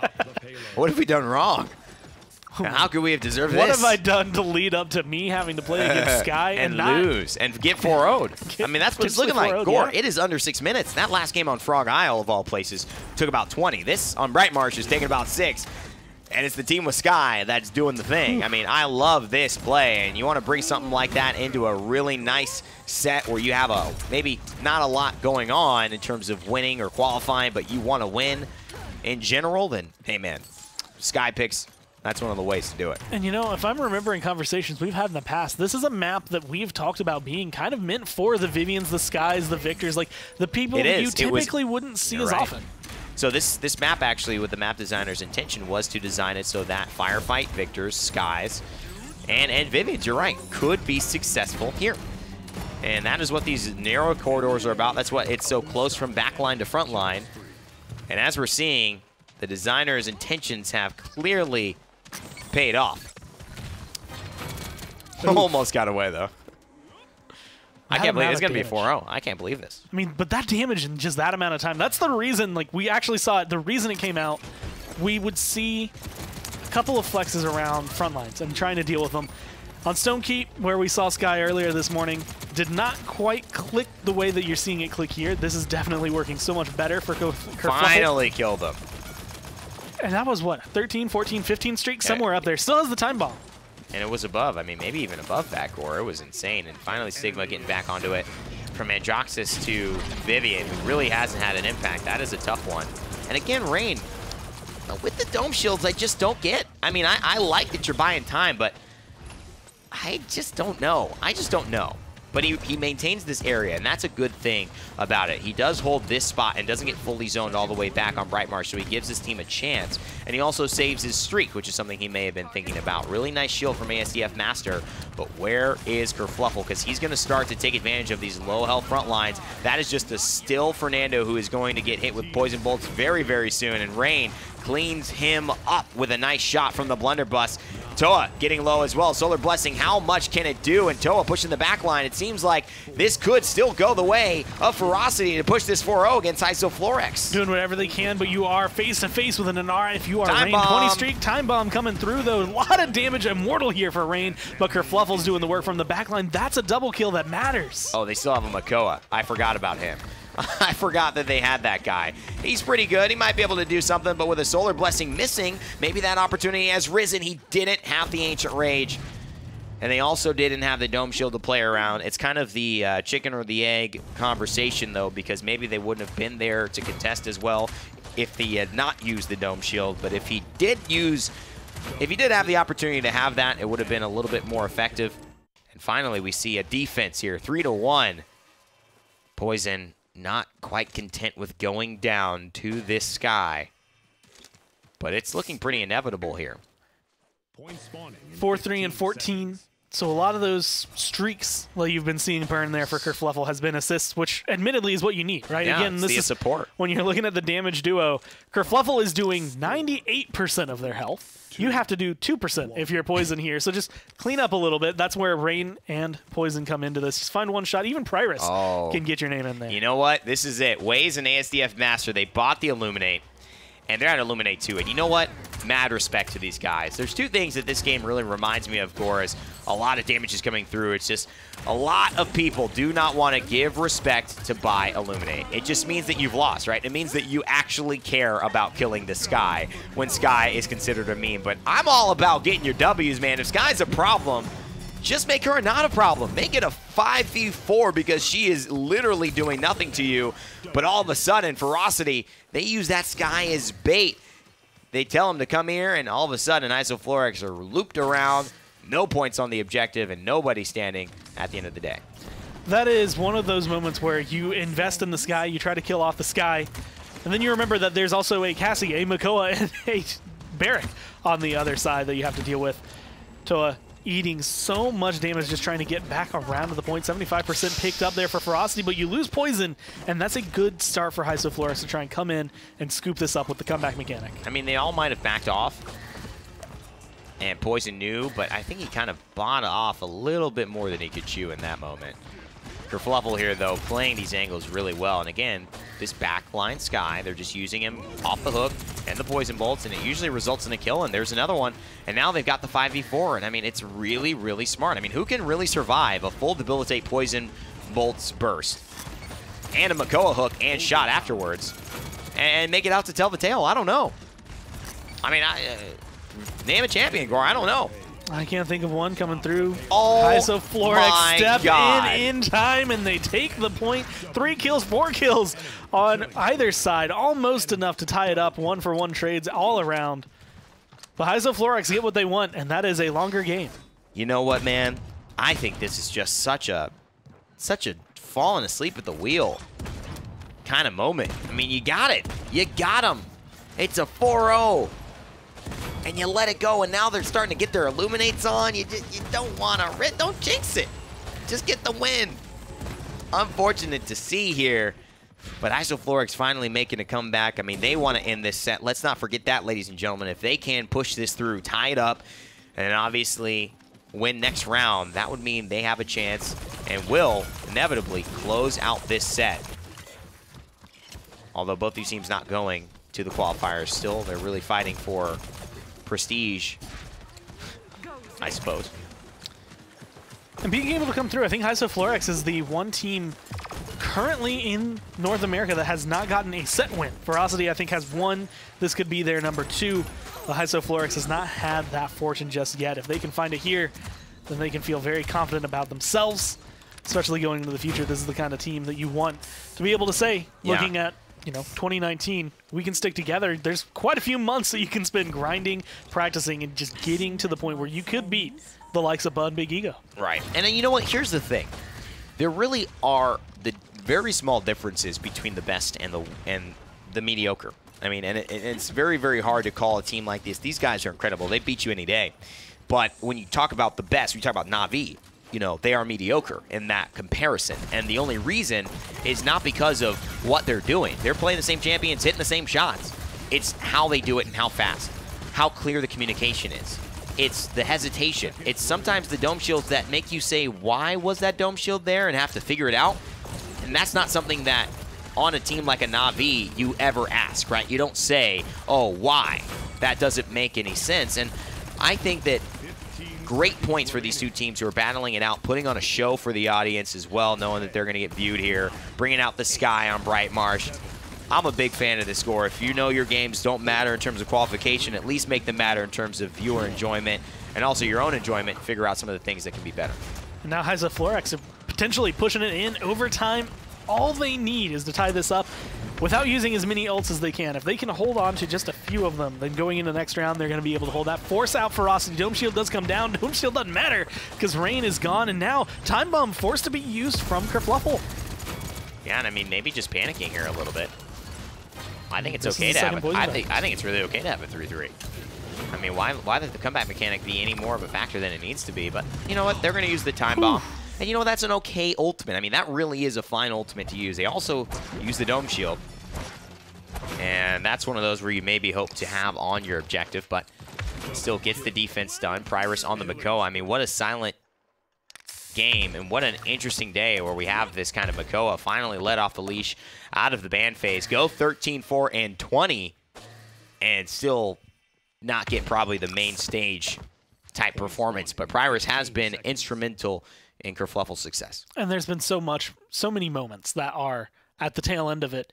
Okay, it's just the fact that Pyrus stayed alive, everyone else is low, but if he's dead or if he's not there, if he's even another champion, you don't get that. Now, those Illuminates we mentioned 2 rounds ago and last round, they've gone from 1 to 2 to 3 here. Kerfluffle really will be spotted out by Waze and ASDF Master before he's able to get anything. But again, there's so much prioritization, so many credits going into spotting out a Sky who's not just going to shift her playstyle into the backline. And I think this is just him rotating, but the Inflame means that Sky is so close to going down, man. And that's a really good seismic crash. But oh my god, the reversal and the heals! He just 180'd that and made sure that Toa will regret and check next time when he steps to Sky. ASDF Master gets pulled back. Pyrus with the pluck.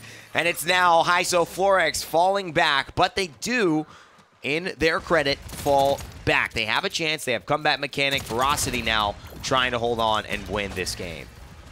Doing whatever they can. The 69% from Florex is a big number, but when you are getting long-range poison bolts like that, it makes it very difficult for any frontline on Florex to actually get aggressive, feel comfortable moving forward. ASDF Master kind of locked in this side room. Kerfluffle has that Time Bomb available once again. That has been great and essential in the point. Wow, and they just got it. They held it down. That was it. Ferocity here grab themselves the game, and so we will go to a best of 3. And who would have thought that the Sky would get it? Well, all of us about 10 minutes ago when they were 3-0 and just couldn't push, and it ends up being the same result at the end of the day. And it was just a little bit of a trip.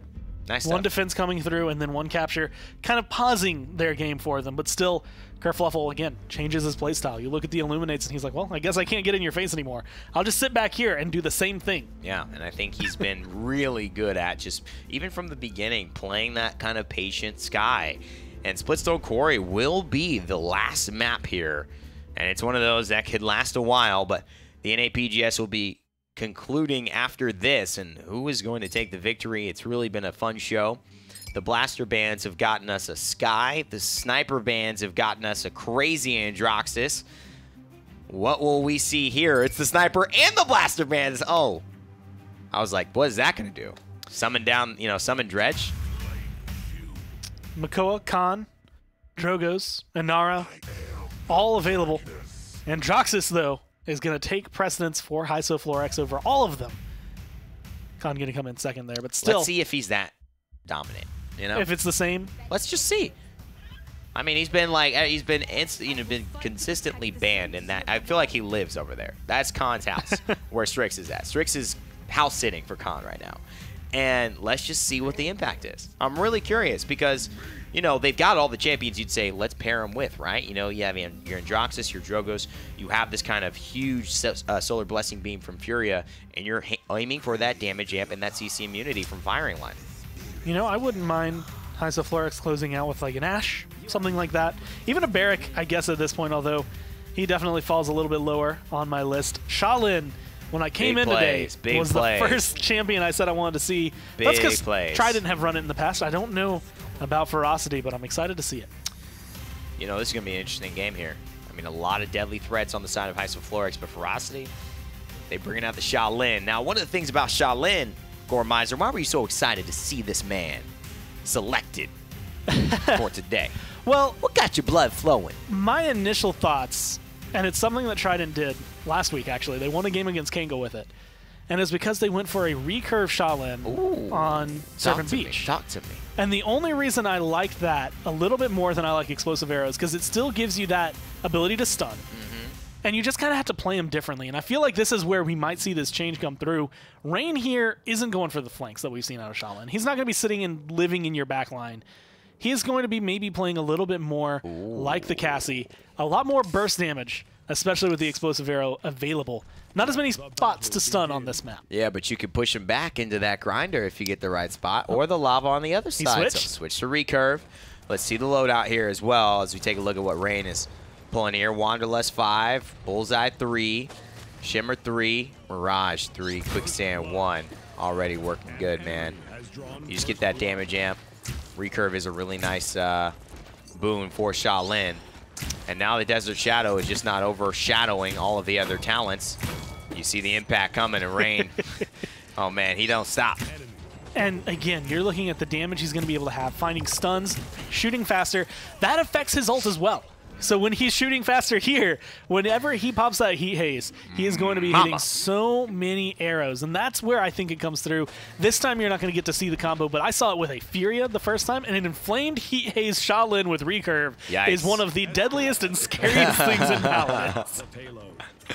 Yeah, that sounds like a very scary thing. No damage amp at all on the side of the Shaolin here. And Isoflorix with this con, I can't see him. I haven't seen the impact. Is it possible that picking Khan doesn't instantly win you a game? Is it possible? It may be the that case. Even Sky, in the right draft, can win? These are not true things. Do not tell the player base this. Is this either the brightest timeline or the darkest timeline? I'm sure. Is this 2018, where Khan doesn't instantly grant you a victory? Yes. Wow. The end of 2018, but the time came. And honestly, I feel like Khan is in that area. It's the same way I feel about Makoa, right? Where it's just like, sometimes if you let him through, he's going to be a nuisance. It's going to be the worst thing you've ever played against. And then sometimes you're wondering, man, why do we ban that guy? Right. Because sometimes he just is seemingly not there. That's Khan right now versus the Makoa that is on the side of Ferocity that seems to be having the time of his life. Sigma also is going to be a pain in the butt to deal with, man. I mean, he's going to be able to get to the back line pretty well. And I think at this point, it's going to be hard to deal with both of them. But look at Gwynnekins. He is pretty low. And beautiful stuff from Sigma. Just to hold down this left choke, make sure Poison doesn't feel confident. Finds the nice shot as well. He's got to get some resets on the dashes. Maybe he wants to run up towards Kerfluffle. See if he can get that. But again, it's all about Rain here on this Shaolin. Can he find Drogo's midair? Goes for the planted and tries to hit the impale prior to that. Wouldn't have impaled anywhere. Just would have knocked him back a little bit. Until in response, takes him down there. Prior's shield has to fall back, though. And even though you only lose one, I'm wondering if that's going to be enough. Getting rid of Rain is just enough pressure from Shaolin that it might make things a little bit more difficult for Ferocity to keep up their pressure. But as of right now, Poison's still hitting these bolts left and right, and it's looking solid from him. One of the things we used to hear from a lot of these teams was you can't let Cassie and Shaolin on the same side or else you will lose. And I think that's what Ferocity are hoping for right here. They're definitely hoping to use these bows. Call them the Bow Brothers for whatever reason. We've called them that for a long time. It's trying to find a fun name, and they both use bows. Their bows are slightly different. One's a boy, one's the girl. So it would have been better to say the Bow Siblings or the Bow Band or the Bow.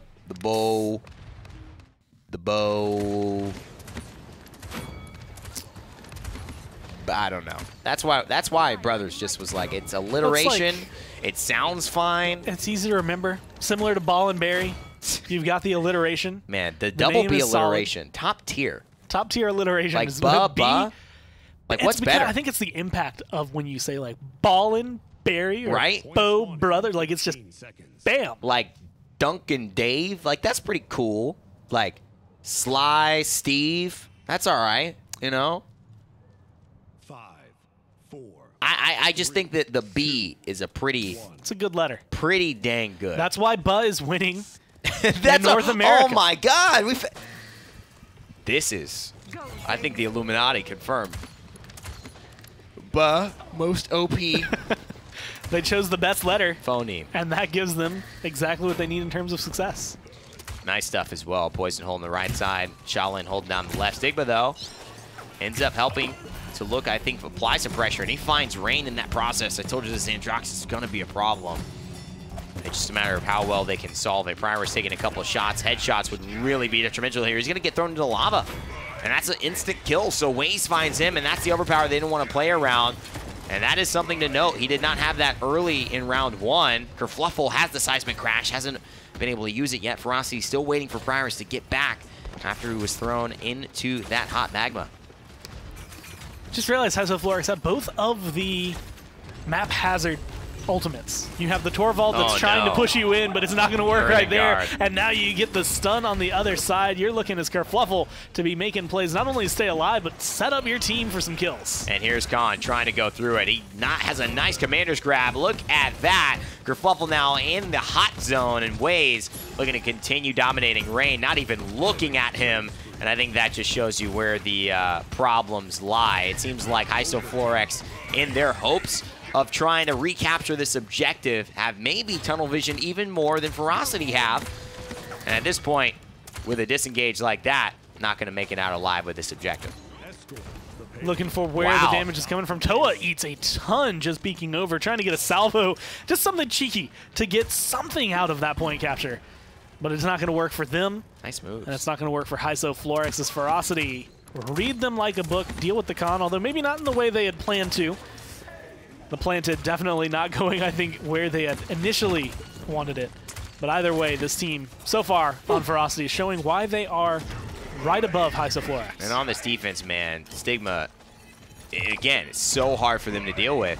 Splitstone Quarry has been, and I don't know if this has changed, but when it first came, the most statistically difficult maps to push on. And it's just been very unsuccessful for teams, excuse me, to be able to find their route throughout these caverns, throughout these kind of ups and downs, and these really sharp corner turns that give a lot of the defending team an advantage in terms of just hiding, poking, dropping back into safety, and then doing it again, and especially with somebody who could turn your attention like an Androxus on their side.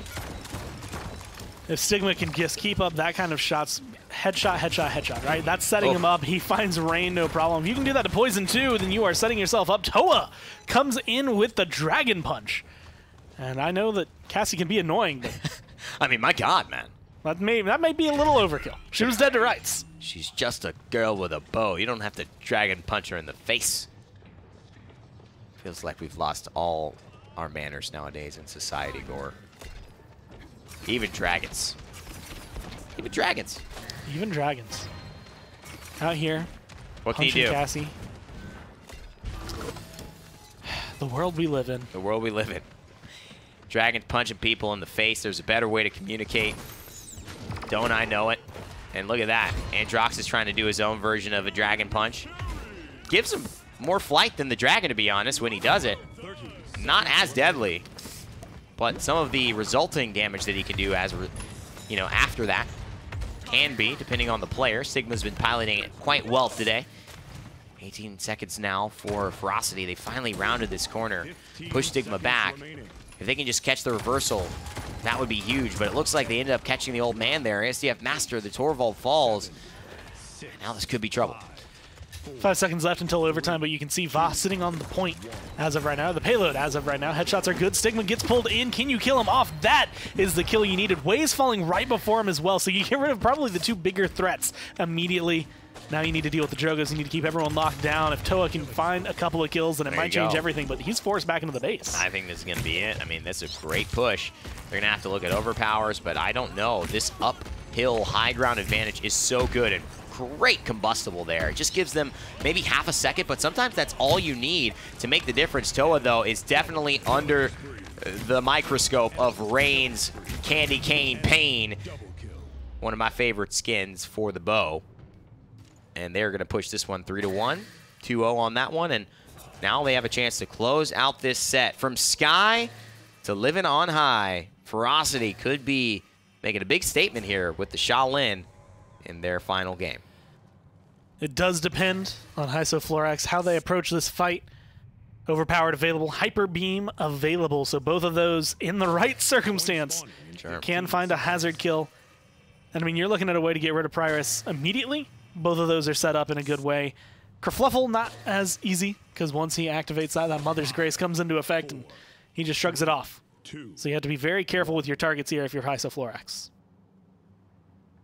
And if you're Rain, you need to go to the game. He's got to select his item. That's what he's looking at. He's trying to figure out what item should I grab, or he's waiting for some credits. You never know. True. So he might have been waiting for a tier 2 there, looking for Toe. And I think he tries to find it. This is a decent spot for him to hide out. Gives him pretty decent angles to retreat on. Shaolin's movement skills linear, so he has to go into this kind of like corridor and be able to hide behind some of that damage. But look at that, Stigma. And again, Rain just caught not even looking at the person who is killing him. And you know, how many times can that happen? At least enough for Isoflorax to take advantage of it and get 31% and counting on the objective. Maybe he's got his headphones on a lefty switch where it's coming through the wrong channel or something, because there's so many times, like you said, that's twice that we've caught it on camera where he's just looking to try and damage the point. There's someone standing almost literally right next to him and not finding it. There's going to be Kerfluffle. Toa finding 2 right there. Stigma with another. Wow. I mean, Isoflorax controlled that pretty much from the beginning, yeah. I mean, tunnel vision for sure. And, you know, I don't know whether Rain, I don't know a lot about him personally. I haven't seen him very often. But he's been, you know, grinding here. And I don't know whether he really finds himself traditionally on champions like Shaolin in his history, whether in his, you know, FPS experience he's played more of these kind of carry roles, if he's had any interest in MOBAs or things like that have put him in more of the support stuff. You know, playing the Barrack most of the set and then switching on to the Shaolin. It is different taste, different flavor. And one of the biggest things that happens when you change roles like that is your game sense for those roles take a little while. Mechanically, usually, Gore, you can like maintain swapping from a damage-dealing player to, you know, hitting your shots on an Inara. We've seen that happen really well with like Navi and Lazy, who just, he's usually one of those players who's there to do the thing. And he's able to do it on a front line even better, but the game sense, the timing of your abilities, and sometimes just where to look and when is what takes a minute. I mean, today we have seen switches like an Androxus to Inara, but the switch that happened was essentially the opposite as well. Inara to Androxus. That's where it gets a little bit more difficult, but at the same time, it takes a little bit of rhythm. Stigma found his rhythm early on. I feel like he's still sitting in that kind of mentality as the Androxus. You know when exactly you need to use your cooldowns, like you said. You can find those shots. It's definitely not firing off the same way we saw on Frog Isle, but it's still there. Yeah, you know, the other thing, too, that's interesting is we saw Kerfluffle go from a lot of Inara play to Sky today, and then back to Inara. And throughout his time in the PGS this season, it has been quite a lot of front lines, and I think he's started to be known as that. But, you know, he played that Sky in a way that was very patient, almost frontline-esque, right? Where you are kind of biding your time, you know your healing's coming, you hide around that corner. He wasn't very aggressive as we might see someone who, you know, traditionally is just, I'm diving in, I'm making something happen, or I'm dying. And either way, someone's going to go down. And that ended up working out for them. So, beautiful turnaround 180 fire spit from Toa, who was also on the front line last game, and I believe it was the Inara. 9, 8, 7, 6, 5. Yeah, ZF Masters just 3, 2. in that awkward position as a Torvald. What damage are you going to do in return to a Shaolin? What are you going to try to accomplish right there? You end up going down, and unfortunately not able to find any bubbles towards the end of it either, so everyone on your team falls with you. 3-2. Isoflorix do get pretty close with that push, but close is not all the way. And I'm looking towards that 1-8-2 Torvald. Where are these bubbles going? On to Stigma, but he's only 12-14. If you kick that up and start out this round the same way you did last round, then this could be you being able to find a win, but Ferocity are going to be expecting it now. You know what's crazy? Shaolin has the highest single shot in all Paladins. Point spawning in 15 seconds. And he doesn't show up very often, but he provides this burst that's silent. It's kind of Cassie-esque. 5. Don't really hear it. Doesn't really change the game. It's not an Androxus in your face. It's not, you know, Drogoz with a combustible or a salvo or these huge sound cues, but just happens. And already, you know, you're half health.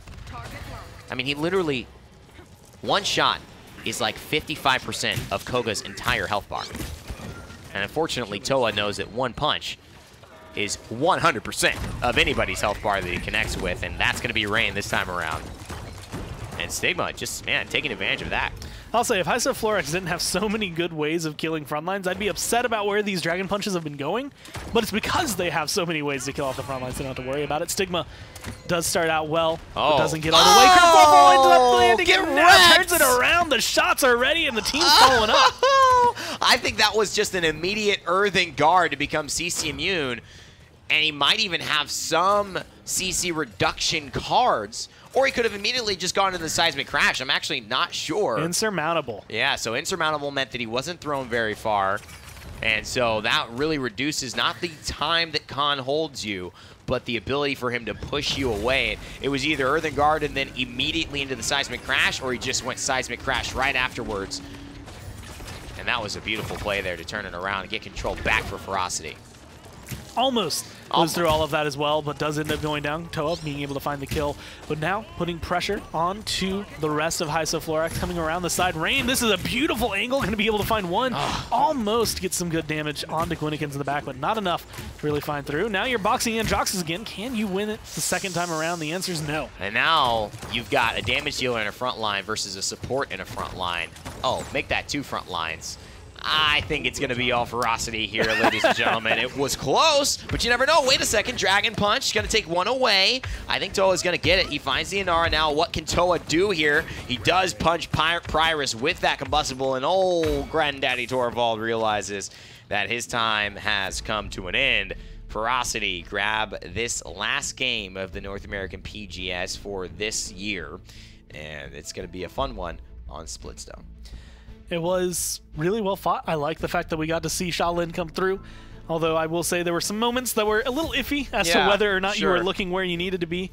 If you're shooting me and I'm looking over there, maybe I need to be more concerned about the guy literally right next to me. That's true. As opposed to those who are on the point, but they still win. They still win. They get the job done. They bring out a Sky. They bring out a Shaolin. That's dominant right there. That's class. We would have seen a Ceres next time for sure because they had to go through the S's. Strix would have been after that. But I love the actual opportunity for us to see some new champions today. So shout outs. You didn't win anything as far as land qualification, but you won my heart. 2-4 is the final score. 4-2 for Big Egos. Bah. Absolutely flawless. Congratulations for taking first place. Kangi Esports as well. That is our North America Oceania PGS for this afternoon, ladies and gentlemen. And what do we have coming up? Well, tomorrow, it's Southeast Asia Ryder, I believe, are the ones right now at the top of the pack, but they're looking to try and confirm themselves for LAN. And then you get a little bit more iffy. CIS Latin America, B5 Armada, Zaga Talent Gaming, and Free Agent Boys. All 4, I believe, still in the process that they could all end up making LAN. And Free Agent Boys are Nocturne's Gaming. Will Hecate be back? I mean, will they bring Fuzzy Logic back for this game? You never know. But they're behind. So if they win, it goes to a map differential, which would be very interesting. So how they win and if they win matters the most. We'll have to take a look at that on Friday. But for now, all we have for the rest of the day is a little bit of a break and then your PPL. Make sure to catch that on live.skillshot.com or mixer.com/Paladins game for the remainder of the season. 2 weeks left. Big day in North America. Can't wait to be there. It'll be me, Gormizer, and Nick casting the action for you. As always, my friends, remember to never give up, never stop gaming. We'll see you all in the realm.